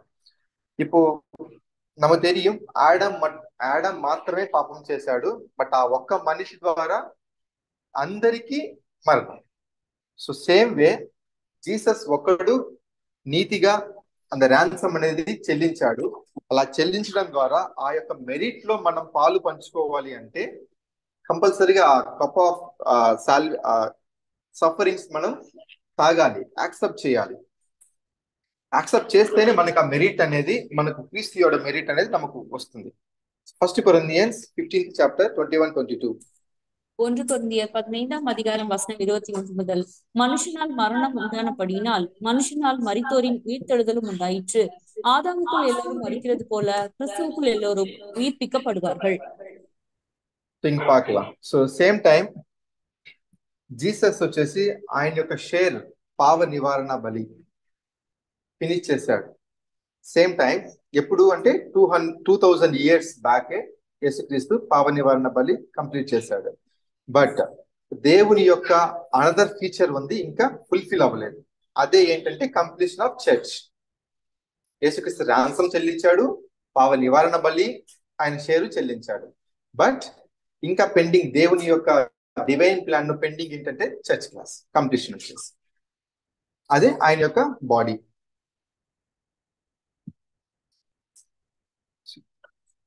இதே விஷயம் அப்போஸ்தலர்கள் பவுல் சொல்றது நம்ம பார்க்கலாம். Colossian 1st chapter 24 verses. கொலோசியர் 1ஆம் அதிகாரம் வசனம் 24. இப்பொழுது நான் உங்கள் நிமித்தம் அனுபவிக்கிற பாடுகளில் சந்தோஷம் அடைந்து கிறிஸ்துவனுடைய உபத்திரவங்களில் குறைவானதை அவருடைய சரீரமாகிய சபைக்காக என் மாம்சத்தில் நிறைவேற்றுகிறேன். సో అదే విషయాన్ని ఇక్కడ పౌలు కన్ఫర్మ్ చేస్తున్నాడు. క్రీస్తు శరీరంతో அந்த பாவ நிவாரண பலிలో குறையா இருக்குது. குறையான கண்டிப்பா இருக்காது. பட் அது ஒரு ஷேரா చర్చ్ క్లాస్కి, அந்த లిటిల్ ఫ్లాక్స్ కి యేసు క్రీస్తు షేర్ పண்றது మనం చూడగలం. అందులో పౌలు கன்ஃபார்ம் பண்றாங்க, நானே அதுல பங்கெடுக்கிறேங்க. ஏன்னா அப்படிதான் அங்க நம்ம சொல்றது நம்ம பார்க்கலாம். సో బట్ அந்த చర్చ్ క్లాస్ గురించి యేసుక్రీస్తు மலைமேல் பிரசங்கத்திலோ ரொம்ப அருமையா சொன்னது நாம் புரிஞ்சுக்கலாம். Matthew 5th chapter 11-12. மத்தேயு 5ஆம் அதிகாரம் வசனம் 11 முதல். என் நிமித்தம் உங்களை நிந்தித்து துன்பப்படுத்தி பலவித தீமையான மொழிகளையும் உங்கள் பேரில் பொய்யாய் சொல்வார்களானால் பாக்கியவான்களாய் இருப்பீர்கள். சந்தோஷப்பட்டு களி கூறுங்கள், பரலோகத்தில் உங்கள் பலன் மிகுதியாய் இருக்கும். இந்த லோகம்లో நமக்கு வர சோதனைகள், இந்த மாதிரியான சிச்சுவேஷன்ஸ் எது வந்தாலும் அது கிறிஸ்து நிமித்தம், இந்த நீதியோட நிமித்தம் நம்ம எப்படி இந்த மாதிரி சூழ்நிலை நமக்கு வந்தாலும் அது நம்ம சந்தோஷப்படணும். எதுக்குன்னா பரலோகத்துல நம்மளோட பலன் அதிகமாகும். ஸோ இப்படி அந்த చర్చ్ మెంబర్స్ చివరి మనిషి సత్యత కోసం, ట్రూత్ అండ్ ఫర్ రైచియస్నెస్, నీతి కోసం ఎప్పుడు అది చివరి మనిషి ఫుల్ఫిల్ అవుతాడు, చర్చ్ క్లాస్ కంప్లీట్ అవుతుందో. సో దేవుని ఈ గాస్పెల్ ఏజ్ కి దేవుడు ఇచ్చిన వర్క్ అనేది కంప్లీట్ అయిపోతుంది. ఎందుకంటే ఆ సిన్ ఆఫరింగ్ లో పెండింగ్ భాగం ఫుల్ఫిల్ అవుతుంది. ఫుల్ఫిల్ అయినప్పుడు సో మనకు తెలిసిందే ఆ ర్యాన్సమ్ అనే బ్లెస్సింగ్ అనేది ஒட்டுமொத்த உலகத்துக்கு அது அப்ளை ஆகிறது நம்ம பார்க்கலாம். ஸோ நம்ம கேப்டனான இயேசு கிறிஸ்து சால்வேஷன் நமக்கு வந்து ஒரு ஃபெய்த்ஃபுல்லோட மரணத்தி பரியந்தம் அவங்க வந்து பண்ணிருக்காங்க. அதே மாதிரி அந்த சர்ச் கிளாஸ் உண்மையா அந்த தேவனுக்கு கீழ்ப்படி முடிச்சிருப்பாங்க சீக்கிரமா. சோ அவங்களும் அந்த மேலான எக்ஸால்டேஷன் அந்த கனத்துக்கு தகுதி இருக்குமானா கண்டிப்பா அவங்களுக்கு அந்த வாய்ப்பு தேவன் கொடுத்திருக்காங்க. Second Timothy 2nd chapter 12th verses. மத்தேயு 2ஆம் அதிகாரம் வசனம் 12. அவரோட கூட பாடுகளை சகித்தோமையானால் அவரோட கூட ஆளுகையும் செய்வோம். சோ கண்டிப்பா அவங்களோட அந்த பாடுகள் நம்ம சகிச்சோம்னா கண்டிப்பா நம்ம வந்து ஆளுகை செய்கிறதுக்கு தேவன் அந்த தகுதி அந்த இது கொடுக்கிறது நம்ம பார்க்கலாம். சோ இதோட ஒரு மெயின் டாபிக் முடிஞ்சிச்சு. சோ இது கம்பேரிசன், நம்ம அந்த பாஸ் ஓவருக்கு நிழல் பொருளா நம்ம புரிஞ்சுக்கணும்னா காஸ்பல் ஏஜ்க்கு நம்ம கம்பேரிசன் வந்து ஈச் ஸ்டெப் வச்சுதான் நம்ம பார்க்கலாம். ஸோ இது ஒரு வேலை ஸ்கிரீன்ஷாட் எடுத்துக்கலாம். எல்லாம் தெரிஞ்சின விஷயம்தான், புதுசா எதுவும் இருக்காது. ஸோ இங்க பாஸ்ஓவர் செலிப்ரேஷன்னா நமக்கு வந்து கிரைஸ்ட் தான் பாஸ்ஓவர் செலிப்ரேஷன். பாஸ்ஓவர் சப்பர்னா லாஸ்ட் சப்பர், அந்த ஆட்டுக்குட்டி இங்க வந்து ஜீசஸ் தான் நமக்கு அந்த ஆட்டுக்குட்டி. நீசன் 10ஆம் நாள் செலக்ட் பண்ணிருக்காங்க. நீசன் 10ஆம் நாள் இயேசு கிறிஸ்து ஜெருசலேம் வருது பாக்குறோம். அவங்க எந்த குற்றம் இல்லாம அந்த ஆட்டுக்குட்டி இருக்கணும், அந்த பிளெமிஷ் இல்லாம. இயேசு கிறிஸ்து நமக்கு பிளெமிஷ் இல்லாம அந்த எந்த பாவம் எந்த குற்றம் இல்லாம இருக்கும். இங்க நம்ம வச்சனங்கள் இருக்குது. சேம் டைம் அந்த லேம்போ நீசன் 14ஆம் தேதி மணி கில் பண்றது, சேம் டைம் இயேசு கிறிஸ்து நீசன் 14ஆம் நாள்ல டெத் ஆகிறது. அங்கே அந்த ஆட்டுக்குட்டியோட எலும்புகள் எதுவுமே புரோக்கன் ஆகாது. அதே விஷயம் நமக்கு இங்கே இயேசு கிறிஸ்துவோட எலும்புகள் புரோக்கன் ஆகாம ஸ்பேர் பண்ணுவாங்க. அதுக்கு முன்னாடி அவங்க டெத் ஆகுவாங்க, அதனால அது புரோக்கன் ஆகாது. Same first born of each family வந்து அந்த மரணத்துக்கு பாத்திரமா இருக்கிறாங்க ஈஜிப்ட்ல இருக்கிறப்போ. சேம் டைம் ஆனா சர்ச் கிளாஸ் நம்ம ஃபர்ஸ்ட் பார்ன் இருக்கிற நம்ம மட்டும்தான் 2ஆம் மரணத்துக்கு பாத்திரமா இருக்கிறோம். மத்த யாரும் அந்த 2ஆம் மரணத்துக்கு பாத்திரமா இல்ல. அது ஒரு எச்சரிக்கை நமக்கு. அங்கே ஆட்டுக்குட்டியோட ரத்தம் அந்த போஸ்டருக்கு, டோர் போஸ்டர்ஸ்க்கு பிளஸ் லென்டல்ஸ்க்கு அந்த ஹெல்ப் பண்ணும். ஆனா இங்க இருக்கிற நமக்கு வந்து அவங்களோட விசுவாசம்னால நம்மளோட ஹுதயத்து போஸ்டல்ஸ் இது டோர்ஸ் இதுக்கு வந்து அது செலுத்தக்கணும். சேம் டைம் அது வந்து ஆட்டுக்குட்டி வந்து ஒரு நெருப்புலோ வந்து ரோஸ்டட் பண்ணி கசப்போட சாப்பிடணும். பட் எதுவே மீதியாது திருப்பி காலைக்கும் இருக்கக்கூடாது. அதே விஷயம் நாங்க பார்க்கலாம். பிட்டர் அண்ட் ட்ரைல்ஸ், நமக்கு அந்த சோதனைகள் பாடுகள் தான் நமக்கு, கசப்பான சோதனைகள் பாடுகள் தான் நமக்கு கிடைக்கும். அந்த எதுக்குன்னா கேரக்டர் டெவலப் பண்றதுக்கு. அன்லீவன் பிரெட்டோட அது சாப்பிடணும் அவங்க. இங்க நமக்கு அன்லீவன் பிரெட்னா சின்சியாரிட்டி, ட்ரூத், இந்த 2 விஷயத்துல நம்ம புழுப்பு இல்லாம இருக்கணும். பாஸ் ஓவர் அங்கே நைட் டைம்ல நடந்துச்சு, இங்க நம்ம நைட் டைம்ல தான் நம்ம இருக்கிறோம், காஸ்பலோட நைட் டைம். சேம் டைம் அங்க டெலிவரன்ஸ் வந்து ஈஜிப்டு நுண்டி அவங்களுக்கு விடுதலை கிடைச்சிச்சு.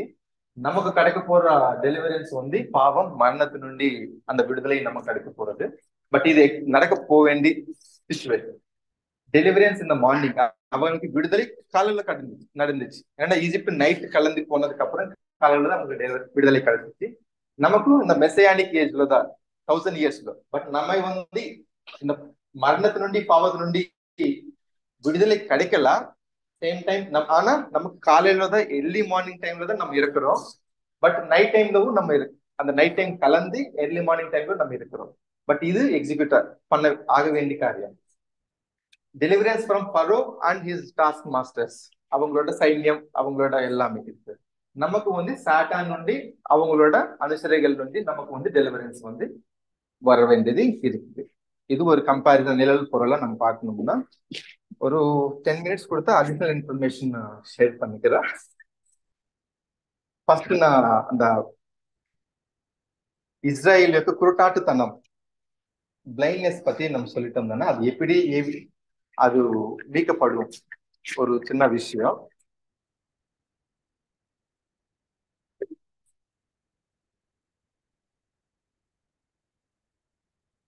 When and how the blindness of fleshly Israel begins to turn away. Roman 11ஆம் அதிகாரம் 25-26 நம்ம பார்த்தோம். எப்போ அது அவங்களுக்கு அந்த குருட்டாட்டத்தனம் முடியுமோ அப்போதான் அவங்க வந்து கிறிஸ்துவை ஏற்றுக்க முடியும். சேம் டைம் அவங்களுக்கு மீட்பு கிடைக்கிறத நம்ம பார்க்கலாம். ஸோ அது வரைக்கும் என்ன நடக்கும், எப்படி அவங்களுக்கு இது வரும்னா, நிறைய ரீஃபரன்ஸ் வந்து நமக்கு அந்த வருஷத்துலவே நமக்கு இருக்குது. வேணும்னா ஒரு தடவை படிங்க சிஸ்டர். ரோமன்ஸ் 11th chapter இங்கே இருக்கு பாருங்க. இங்கிலீஷ்ல. Blindness is part is happened to Israel until the fullness of the Gentiles be come in. Bracket வேணா sister. Okay. Be come in. Or brought back from their cast off conditions. For God Okay, has sister. not. So blindness in part is happened to Israel until the fullness of Gentiles. அவங்களோட குருட்டாத்தனம் எப்போ வரைக்கும் இருக்கும்னா இந்த ஜென்டைல்ஸோட fullness நிறைவிலோ எப்போ Gentiles முடியும்னா search class எப்போ இந்த அந்நியர்கள் மத்தியில முடியுமோ அப்போதான் இஸ்ரேல் ஷல் பி சேவ்டு, அப்போதான் அவங்களுக்கு மீட்பு கிடைக்கிறது நம்ம பார்க்கலாம். அங்கே பிராக்கெட்ல நம்ம பார்க்கலாம், the elect company taken out of Gentile. Gentile நடுமுல தான் அந்த எலெக்ஷன் வந்து முடிக்கணும், அப்போதான் அவங்களுக்கு மீட்பு சேவ் ரக்ஷனா அவங்களுக்கு கிடைக்கும் அப்படி நம்ம புரிஞ்சுக்கலாம். அதுதான் நம்ம பவுல் வந்து சொல்றது நம்ம பார்க்கலாம். இங்க செகண்ட்ல கீழே பார்த்தா இந்த reference reprints 258 page number 43 and a first வால்யூம்ல 108 பேஜ் நம்பர்லவும் அது குறிப்பிட்டப்பட்டது. இங்க அது நம்ம எப்படி புரிஞ்சுக்கணும்னா கிளியரா இருக்குது. இங்க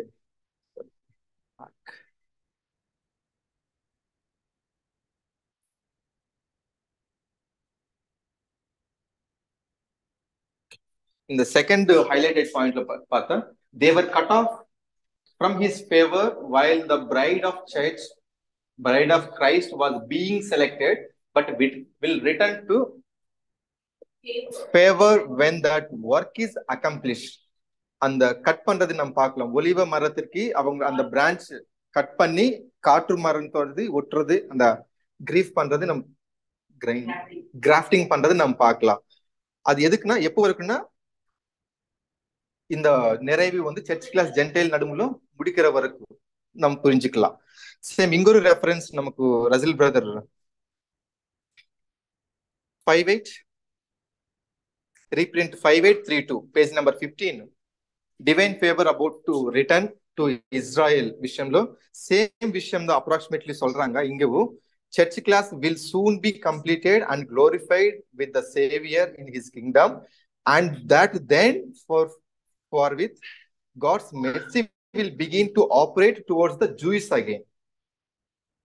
இங்க நம்ம முன்னாடி பார்த்தா அந்த return of God's favor to natural Israel will not come until spiritual Israel shall first have been completed.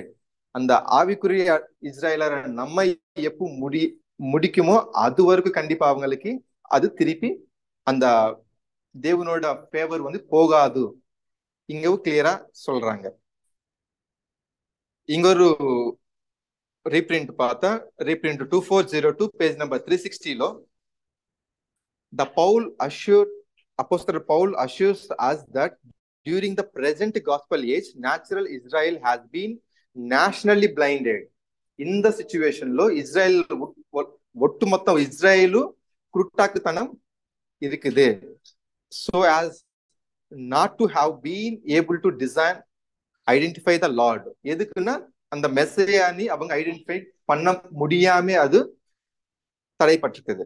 But he also shows us that when the gospel church shall have been completed from amongst the Gentiles, எப்போ இந்த புரஜாதிகள் நடுவுல search class முடிய போறதோ favor shall return to Israel, அப்போதான் இஸ்ரேலுக்கு திருப்பி தேவனோட இந்த ஃபேவர் அவங்க இதுவரைக்கும் பண்ணது எல்லாமே திருப்பி அவங்களுக்கு போகும். They shall be saved from their blindness, அந்த குருட்டாத்துத்தனத்திலிருந்து அவங்க விடுவிக்கப்படுறது, and obtain mercy at the hands of the glorified spiritual Israel. அந்த ஸ்பிரிச்சுவல் glorified நம்ம புரிஞ்சுக்கலாம். சர்ச் கிளாஸ் அப்பவே முடிஞ்சிச்சு glorify ஆயிடுச்சு. glorify ஆன இஸ்ரேல் மூலமா தான் இந்த மாம்சத்துல இருக்கிற இஸ்ரேலுக்கு ஒரு ரட்சணை வரது நம்ம இங்க புரிஞ்சுக்கலாம். இப்படி இந்த ரெஃபரன்ஸ் நம்ம பாக்குது. ஆனா ஒரு ரோமன்ஸ் 11ஆம் அதிகாரத்துல நம்ம 23 நம்ம 25 26 பார்த்தோம். 23 இருக்குது அந்த அண்டு கட்டப்படுறது, அந்த கிராஃப்டிங். ஆனாலும் தேவன் திருப்பி அந்த ஒலிவ பிரான்ச்சிங் எடுத்துட்டு அந்த திருப்பி கிராஃபிங் பண்றதுக்கு வல்லமையா இருக்கிறது நம்ம பார்க்கலாம்.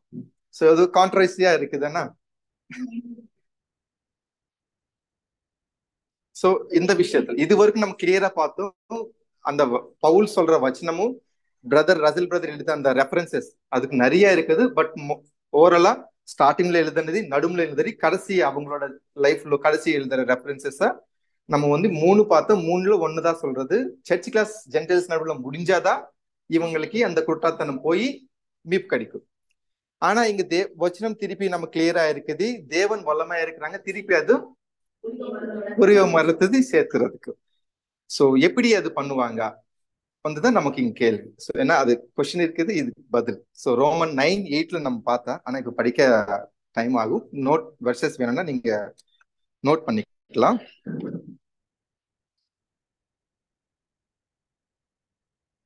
ரோமன் 9:8 நமக்கு என்ன சொல்லப்படும்னா, அப்ரஹாமுக்கு கொடுக்கப்பட்ட வாக்தானம் பத்தி.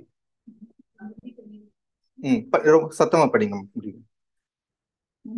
அது எப்படி என்றால், மாம்சத்தின்படி பிள்ளைகளானவர்கள் தேவனுடைய பிள்ளைகள் என்றார். வாசுத்தத்தின்படி பிள்ளைகளானவர்களே அந்த சந்ததி என்று. சோ இந்த வச்சனம் வைஸ் நம்ம பார்த்தா கிளியரா ஒரு 2 வாக்தானம் சீட்ஸ் இருக்கிறது பார்க்கலாம். அப்ரஹாம்க்கு ஒரு மாம்சத்தி இஸ்ராயல் ஒரு சந்தானம், இங்கொன்னு ஆவிக்குரிய வாக்தானம். அதே நமக்கு ஃபர்ஸ்ட்ல அப்ரஹாம் கொடுக்கப்பட்டது வானங்கனைக்கல், இங்கொன்னு ஷிசோர் கடைக்கல் மாதிரி நம்ம புரிஞ்சுக்கலாம். இங்கொரு வச்சனம் கலாட்டியன் 3:23, 28, 31 வர்சஸ் நம்ம பார்த்தா, அந்த ஆவிக்குரிய இஸ்ராயலுக்கு கொடுக்கப்பட்ட அந்த ப்ராமிஸ் என்னன்னா கிறிஸ்து. கிறிஸ்துக்குள்ள நம்ம வந்துட்டோம்னா அப்ரஹாமோட சந்ததிய நம்ம ஆகிறது நமக்கு இந்த வர்சஸ் நம்ம சொல்றது. அதுனா எப்படின்னா அந்த ஸ்பிரிச்சுவல் சந்ததி ஆகிறது நம்ம புரிஞ்சுக்கலாம். இருக்குது அது. சோ இங்க நேச்சுரல் இஸ்ராயல் இருக்கிறாங்க, ஸ்பிரிச்சுவல் இஸ்ராயல் இருக்கிறாங்க. இங்கே இந்த நேச்சுரல் இஸ்ராயலுக்கு வந்து இந்த ஆவிக்குரிய இஸ்ராயலுக்கு கொடுக்கப்பட்ட அந்த வாக்குதானம்ல எப்படிப்பட்ட பங்கு அவங்களுக்கு இல்ல. பட் அங்க ஒரு சின்ன கண்டிஷன் இருக்குது.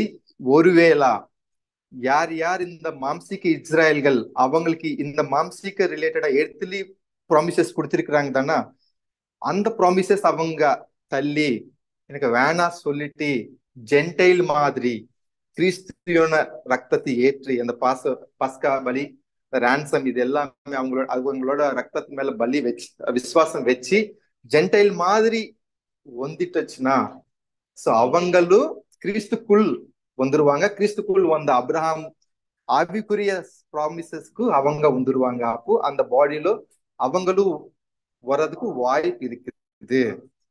அது எஃபெசியன்ஸ் இங்க படிக்கலாம் sister, 3rd chapter 6th verses.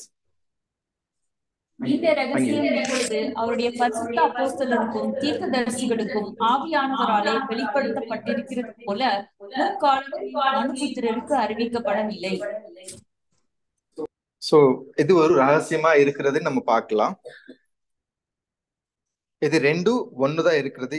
என்னன்னா அந்த அவங்க யூதர்கள் திருப்பி இந்த ஆவிக்குரிய வாக்தானத்துக்கு வரணும்னா இப்படிதான் அவங்க வரணும். இல்லைன்னா கண்டிப்பா அவங்களுக்கு இதுல பங்கே இல்ல மாதிரி நம்ம இங்க புரிஞ்சுக்கலாம். நெக்ஸ்ட்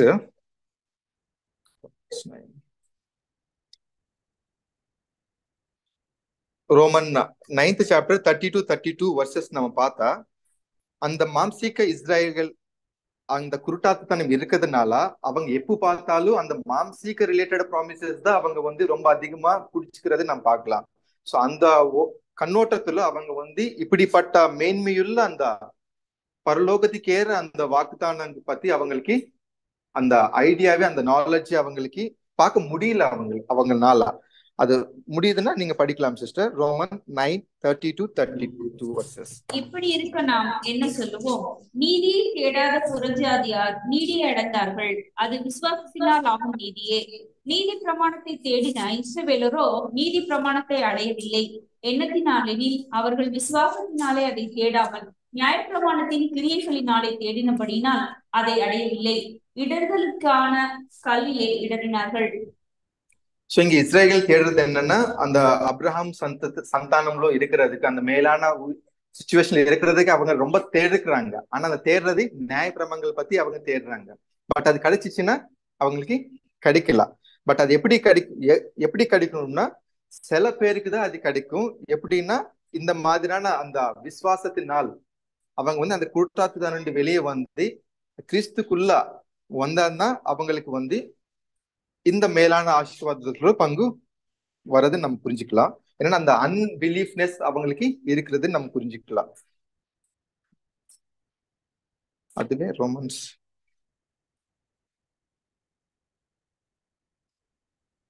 சோ இங்கே ரோமன் 16 அதிகாரம் 23-25-7 இது எல்லாமே பார்த்தா அவங்க கிளியரா என்ன சொல்ல வராங்கன்னா, இஸ்ராயலுக்கும் மேஜர் பார்ட்டா குருட்டாத்துதனம் அவங்களுக்கு இருக்குது. எப்போ அந்த ஜென்டைல்ஸ் நடுமுல அந்த ஸ்பிரிச்சுவல் பிளஸ் சர்ச் கிளாஸ் முடிய போறதோ அப்போதான் இந்த ஸ்பிரிச்சுவல் இஸ்ராயல் மூலமா தான் அந்த மாம்சீக இஸ்ராயலுக்கும் ஒரு ரட்சணை கிடைக்கிறது நம்ம புரிஞ்சுக்கலாம். அவங்கள மூலமா தான் அது வர்ஷஸ் வேணும்னா நீங்க இது படிங்க சிஸ்டர். அங்க இத ஜியோன் నుండి டெலிவரர் வரணும், அதுக்கப்புறம் தான் ஜாக்கோபோட அன்ஹோலினஸ் அந்த 26 கடைசி பாகம். நான் அவருடைய பாவங்களை நீக்கும் போது இதுவே நான் அவர்களை செய்யும் உடன்படிக்கை என்னுடன் 11:26 இதன் பிரகாரம் இஸ்ரவேலர் எல்லோரும் ரட்சிக்கப்படுவார்கள். மீட்கிறவர் சீயோனிலிருந்து வந்து சியோன் నుండి வந்து சியோன் டெலிவரி ஆகணும். சியோன் யாருன்னா ஸ்பிரிச்சுவல் இஸ்ராயல் சர்ச் கிளாஸ் அவங்க டெலிவரி ஆகணும். அதுக்கப்புறம் அவபக்தியன் யாக்கோபு அவங்களுக்கு அன்பிலீஃப் இல்ல. சோ அவங்களுக்கு விடுறது அந்த நேச்சுரல் இஸ்ராயலுக்கு அப்போதான் அவங்க விடுறது நம்ம புரிஞ்சுக்கலாம். சோ ரோமன் 4th 6th படிங்க சிஸ்டர். முடியும் 16. ஆதலால் சுதந்திரமானது கிருபையினால் உண்டாயிருக்கும்படிக்கு அது விசுவாசத்தினாலே வருகிறது. நியாயப்பிரமாணத்தை சார்ந்தவர்களாகிய சந்ததியாருக்கு மாத்திரமல்ல, நம் எல்லோருக்கும் தகப்பனாகிய ஆபிரகாமுடைய விசுவாசத்தை சார்ந்தவர்களான எல்லா சந்ததியாருக்கும் அந்த வாக்குத்தத்தம் நிச்சயமா இருக்கும்படிக்கு அப்படி வருகிறது. சோ இப்போ அந்த மாம்சிக இஸ்ராயலு ஸ்பிரிச்சுவல் இஸ்ராயல் அந்த பிரிவு எதுவுமே இல்ல. வாக்குதானம் ஒண்ணுதான். அது ஆவிக்குரிய வாக்குதானம் தான் நமக்கு இருக்கிறது, ஒன்னா இருக்கிறத நம்ம புரிஞ்சுக்கலாம் இங்க. பட் அது எல்லாமே விசுவாசனால மட்டும்தான். அந்த இஸ்ராயல் வேணும்னா இங்க வரலாம். பட் அது எப்படின்னா அது விட்டுட்டு இங்க அந்த விசுவாசத்தினாலதான் அவங்க வந்தாதான் அந்த ஜென்டைல் மாதிரி வந்தாதான் இதுல அவங்க பங்கு எடுக்க முடியும். இல்லைன்னா அவங்களுக்கு கண்டிப்பா இந்த ஜென்டைல் நடுமுலதான் இந்த சர்ச் கிளாஸ் முடிக்கிற மாதிரி. இந்த reference ரீபிரின்ஸ் 201 page number 8 question number 3 ஒரு சகோதரன் எப்படி கேட்டிருக்காங்கன்னா, யூஎஸ்ல இருக்கிற நம்ம யூஎஸ் இங்கிலாந்துல இருக்கிற சில பேர் யூதர்கள் இருக்கிறாங்க, அவங்கள எப்படி அது நம்ம புரிஞ்சுக்கலாம் அப்ரஹாமோட சந்தானம் மாதிரி ஒரு கேள்வி ஒரு சகோதரர் பிரதருக்கு கேட்டிருக்காங்க. அப்போ அவங்க இதெல்லாம் எக்ஸ்பிளைன் பண்ணிட்டே கடைசி சொல்றாங்க, யாரு வேணாகட்டும் யாரானால் ஆகட்டும் அந்த அவங்க ஃபார் எக்ஸாம்பிள் நம்ம இந்தியாவில நம்ம யூடியூப்ல பார்த்தா யூதர்கள் இந்தியாவிலும் இருக்கிறாங்க, அங்க இருக்கிறாங்க, இங்க இருக்கிறாங்க, உலகம் எங்க அங்க இங்க இருக்கிறாங்க நம்ம பார்க்கலாம். அவங்க இஸ்ரேல் ஆகட்டும் ஆகாம இருக்கலாம். இப்போ எந்த டிஃபரன்ஸே இல்லை. எதுக்குன்னா அந்த மேலான அந்த அழைப்புக்காக அந்த பிரைஸுக்கு பெற்றுக்கொள்றதுக்கு அந்த பிரிவே எதுவுமே இல்ல. No difference. மாம்சம் இஸ்ரேல் ஆகட்டும் ஆவிக்குரிய இஸ்ரேல் ஆகட்டும் அந்த புறஜாத்தியர்கள் ஆகட்டும் யாருமே இந்த தடையே இல்ல. எல்லாரும் ஒண்ணுதான். பட் நமக்கு எல்லாரும் ஒண்ணுதான். எல்லாரும் அந்த பரலோக அழைப்புக்கு போறதுக்கு எல்லாருக்கும் அந்த தகுதி வாய்ப்பு கிடைக்கும். அப்படிதான் நம்ம பிரதர் கன்க்ளூட் கொடுக்குறாங்க. அது கன்க்ளூஷன் ஒரு வருஷம் நம்ம ரோமன் 11:31 படிக்கலாம் சிஸ்டர்.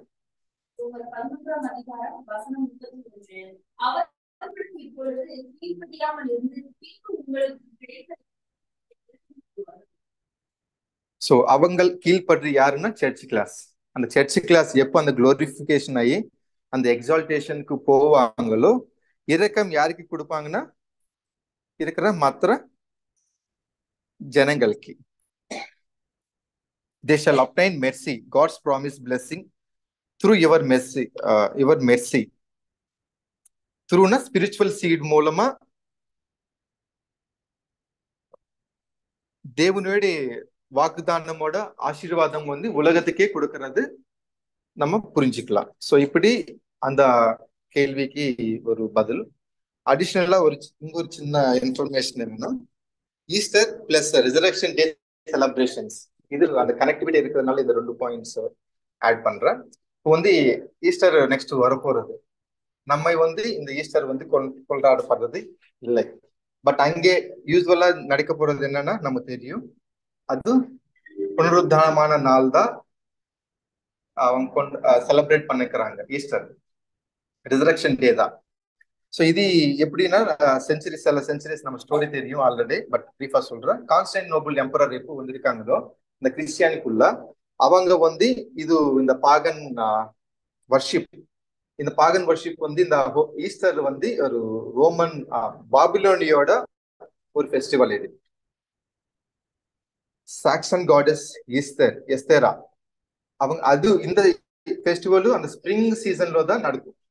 ஸோ அதனால இவங்க வந்ததுக்கு அப்புறம் இந்த ரிசரக்ஷன் நாளும் இந்த இவங்களோட பாபிலோனோட ஃபெஸ்டிவல், பாகன் ஃபெஸ்டிவல், ஏன்னா இந்த ரோமன்ஸ் வந்ததுக்கு அப்புறம் அது வாங்கியிருக்காங்க, வாங்கி இது மிக்ஸ் பண்றாங்க.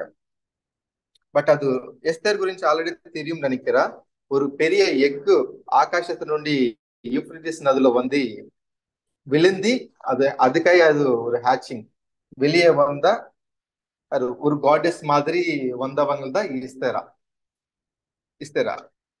அந்த மாதிரி அந்த ஒரு பாபிலோனியர்கள் வந்து விசுவாசிக்கிறாங்க. அவங்க தான்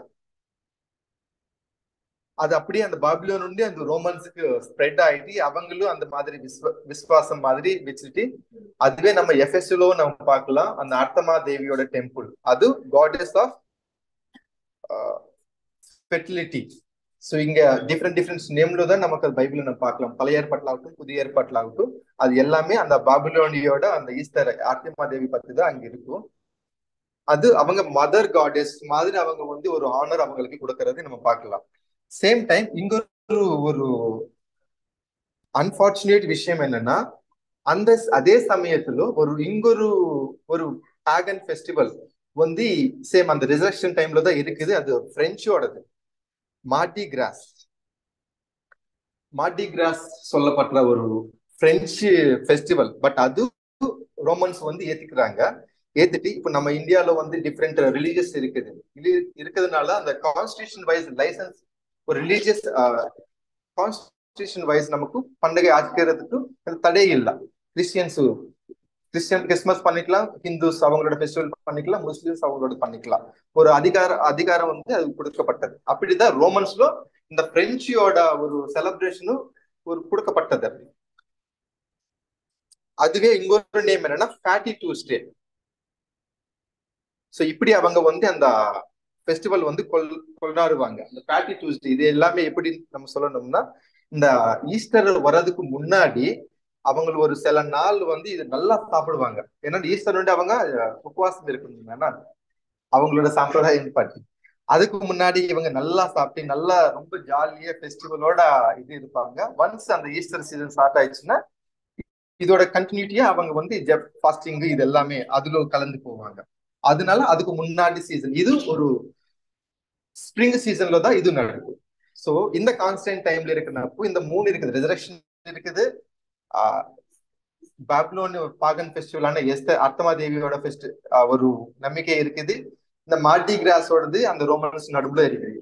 ஸோ இவங்க அந்த கான்ஸ்டன்ட் வந்து ஒரு விஷாதகரமான விஷயம் என்னன்னா, அவங்க இது தள்ளி போடாம அந்த சிச்சுவேஷன் இது அந்த கிறிஸ்டியன் தான் ரொம்ப டாமினண்டா இருக்குது கிறிஸ்டியன் ரிலீஜியஸ் இருக்கிறதுனால அங்க இருக்கிறவங்க இந்த ரிலீஜியஸ் லீடர்ஸ் இது ஒரு அபாலிஷ் பண்ணாமே அவங்க எல்லாமே ஏத்துக்கிறதுக்கு அவங்களோட விசுவாசம் படி அவங்க நடக்கட்டும். நம்ம இந்தியாவில எல்லா மேஜரா வந்து ஹிந்து ஆகட்டும், மத்தது எப்படி அவங்க அலோவ் பண்றாங்களோ இந்து முஸ்லீமும் மத்தது எல்லாமே இவங்களும் அவங்களோட விசுவாசம் படி நடக்கட்டும் அப்படி விட்டுட்டு இந்த 3 ஃபெஸ்டிவல்ஸ் சேர்ந்து இந்த கான்ஸ்டன்டினோபிள் அபிஷியலா ஈஸ்டர் வந்து கொண்டாடுறதை நம்ம பார்க்கலாம். மோஸ்ட்லி அந்த ஈஸ்டரோட கிரீட்டிங்ஸ் நான் பார்க்கலாம், அதுல எக்ஸ் போட்டுட்டு இது பண்றதுல ரீசன் இந்த ஈஸ்டரோட தேவதையோட இது பட்டு. சோ இப்படி நம்ம கிறிஸ்டியன்ஸ் இடங்கள் நமக்கு வந்து இப்படி இருக்கிறது எப்படி நம்ம புரிஞ்சுக்கலாம்? ஸோ பைபிளே அந்த உண்மையான டூல்ஸ், அந்த விஷயமே நம்ம தெரியாம இருக்கிறது ரொம்ப கஷ்டமான விஷயம் அது.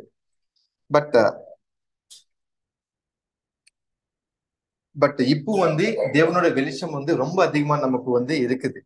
ஸோ இப்படி பற்றது நமக்கு இது பைபிள்ல சொல்லப்பட்டதா, தேவனுக்கு பிரியமானதா, இந்த மாதிரி நடக்கிறது எல்லாமே நம்ம தேடி அது தக்க மாதிரி நம்ம ஆராய்ஞ்சுதான் நம்ம அதை புரிஞ்சுக்கணும். ஸோ மற்ற உலகத்துல இருக்கிற கிறிஸ்டியன்ஸ் அது அப்படி தேடாம கொண்டாடுறாங்க ட்ரெடிஷ்னலா, அப்படி அவங்களும் கொண்டாடுறதுன்னு நம்ம புரிஞ்சுக்கலாம். ஸோ இதுக்கு நமக்கே ஒரு எச்சரிக்கை என்ன இருக்குதுன்னா, ஜெர்மையா 10ஆம் அதிகாரம் 1-4 கன்க்ளூஷன் அவர் பார்க்கலாம் sister. Thus said the Lord, learn not the way of the heathen, for the customs of the people are futile. So கிளியரா ஜெர்மையா மூலமா ஒரு தீர்க்கதரிசனமா சொல்லப்பட்டது, அன்றைகள் மார்க்கம் வயசு நம்மை கத்துக்க கூடாது. சேம் டைம் அவங்களோட ஆசிய சம்பிரதாயங்கள் சடன் இது எல்லாமே அது வீணா இருக்குது, வியர்த்தமா இருக்குது. ஸோ நான் அப்படி இருக்கிறதுனால நம்ம அது கண்டிப்பா அது தக்க மாதிரி நம்ம பண்ணக்கூடாது. அப்படி இங்க ஒரு வசனம் பார்க்கலாம். Ephesians 5th chapter 8-10 summary. You were formerly darkness, but now you are light in the Lord. Walk as children of light, typing to learn what is pleasing to the Lord. So முன்னாடி நம்ம அந்த இருட்டுல இருக்கிறோம், ஆனா இப்போ நம்ம வெளிச்சத்துல நம்ம இருக்கிறோம். ஸோ அதுக்கு தக்க மாதிரி தான் நம்ம நடக்கணும். தேவனுக்கு எது பிரியமா இருக்குமோ அதுக்கு தக்க மாதிரி தான் நம்ம வாழணும். ஒரு எச்சரிப்பை நமக்கு இருக்குது. ஸோ கடைசியா பிலிப்பியன் 1ஆம் அதிகாரம் 29-30 வசனம். பிலிப்பியர் 1ஆம் அதிகாரம் வசனம் 29 முதல். ஏனெனில் கிறிஸ்துவனிடத்தில் விசுவாசமா இருக்கிறதற்கு மாத்திரமல்ல, அவர் நிமித்தமாக பாடுபடுவதற்கும் உங்களுக்கு அருளப்பட்டிருக்கிறது. நீங்கள் என்னிடத்திலே கண்டதும் எனக்கு உண்டென்று இப்பொழுது கேள்விப்பட்டதுமான போராட்டமே உங்களுக்கு உண்டு. ஸோ அந்த ரிசரக்ஷன் டே பத்தி நமக்கு ரிசரக்ஷன் நம்ம பார்த்தோம் already. Passover related Passover நமக்கு யூதர்கள் எப்படி அவங்க கால்குலேஷன் பண்றாங்களோ அந்த மாதிரி தான் நம்ம கால்குலேஷன் பண்ணி அது நம்ம புரிஞ்சுட்டு அது தக்க மாதிரி தான் நம்ம அந்த லார்ட்ஸ் சப்பர் அந்த கர்த்தரோட போஜனத்துல நம்ம எடுக்கணும். அது ஆல்ரெடி நம்ம இந்த மெமோரியல் மெடிடேஷன்ல அந்த பார்த்தோம், எப்படி அந்த கால்குலேஷன் நம்ம கண்டுபிடிக்கணும் அந்த நாள் அப்படி. பட் இங்க நமக்கு ரிசரக்ஷன் டே நமக்கு முக்கியமா இல்லாவானா, அது இம்பார்ட்டன்ட் தான், ஒரு நல்லதா. ஆனா அதுக்கு முன்னாடியே ரொம்ப அதுக்கு மேலான விஷயம் என்னன்னா, இந்த கர்த்தரோட டெத் டே, அந்த குரூசிஃபிக்ஷன், இந்த டெத் டே தான் நமக்கு ரொம்ப இம்பார்ட்டன்ஸா இருக்குது. என்னன்னா இது மரிச்சதுக்கு அப்புறம் தான் ஒரு ரிசரக்ஷன் நடக்கும். என்னன்னா இது முடிச்சாதான் அது ரிசரக்ஷன் கிடைக்கும். அந்த ரிசரக்ஷன் இவங்களுக்கு ஃபர்ஸ்ட் கிடைச்சதா மற்ற சர்ச் கிளாஸ், அதுக்கப்புறம் நெக்ஸ்ட் உலகம் எல்லாத்துக்கும் அந்த மீட்பு கிடைக்கிறதுன்னு நம்ம புரிஞ்சுக்கலாம். ஸோ அதனால நம்ம அது பார்த்து அந்த ஒன்ஸ் இயரே நம்ம அது கரெக்டா நம்ம பண்ணணும். சேம் டைம் நமக்கு இது கடைசியை பார்த்தா நம்மளோட ப்ரிவிலேஜ் என்ன, கர்த்தருள்ள நம்மளோட ப்ரிவிலேஜ் பார்த்தா நமக்கு இங்க புரிஞ்சுக்கலாம். அது அவங்களோட நம்ம பாடுகள் பண்ண நம்ம ஆளுகை செய்வோம். சேம் டைம் அது இயேசு கிறிஸ்துவோட தமிழ்ல படிங்க சிஸ்டர். என்ன ஆன் பிஹாஃப் ஆஃப் கிரைஸ்ட், அவங்களுக்கு மூலமா நமக்கு அந்த விசுவாசத்திலோ இந்த பாடுகள் நமக்கு கொடுக்கப்படுறது நம்ம புரிஞ்சுக்கலாம். ஸோ இப்படிப்பட்ட அந்த பாடுகள்ல கண்டிப்பா நம்ம சந்தோஷமா பங்கு கொள்ளிட்டோம்னா கண்டிப்பா அதுக்கு தக்க மாதிரியான பிரதிபலன் தேவன் கொடுப்பாங்க அப்படி விசுவாசிக்கிறோம். இந்த வாய்ப்பு கொடுத்த பிதாவான தேவனுக்கும் நம்ம ரட்சகர் மீட்பராக இருக்கிற இயேசு கிறிஸ்துவனுடைய நன்றிகள் எடுக்கிறோம். பொறுமையோட கேட்ட அனைவரும் தேவன் ஆசீர்வதிப்பாக. ஆமென்.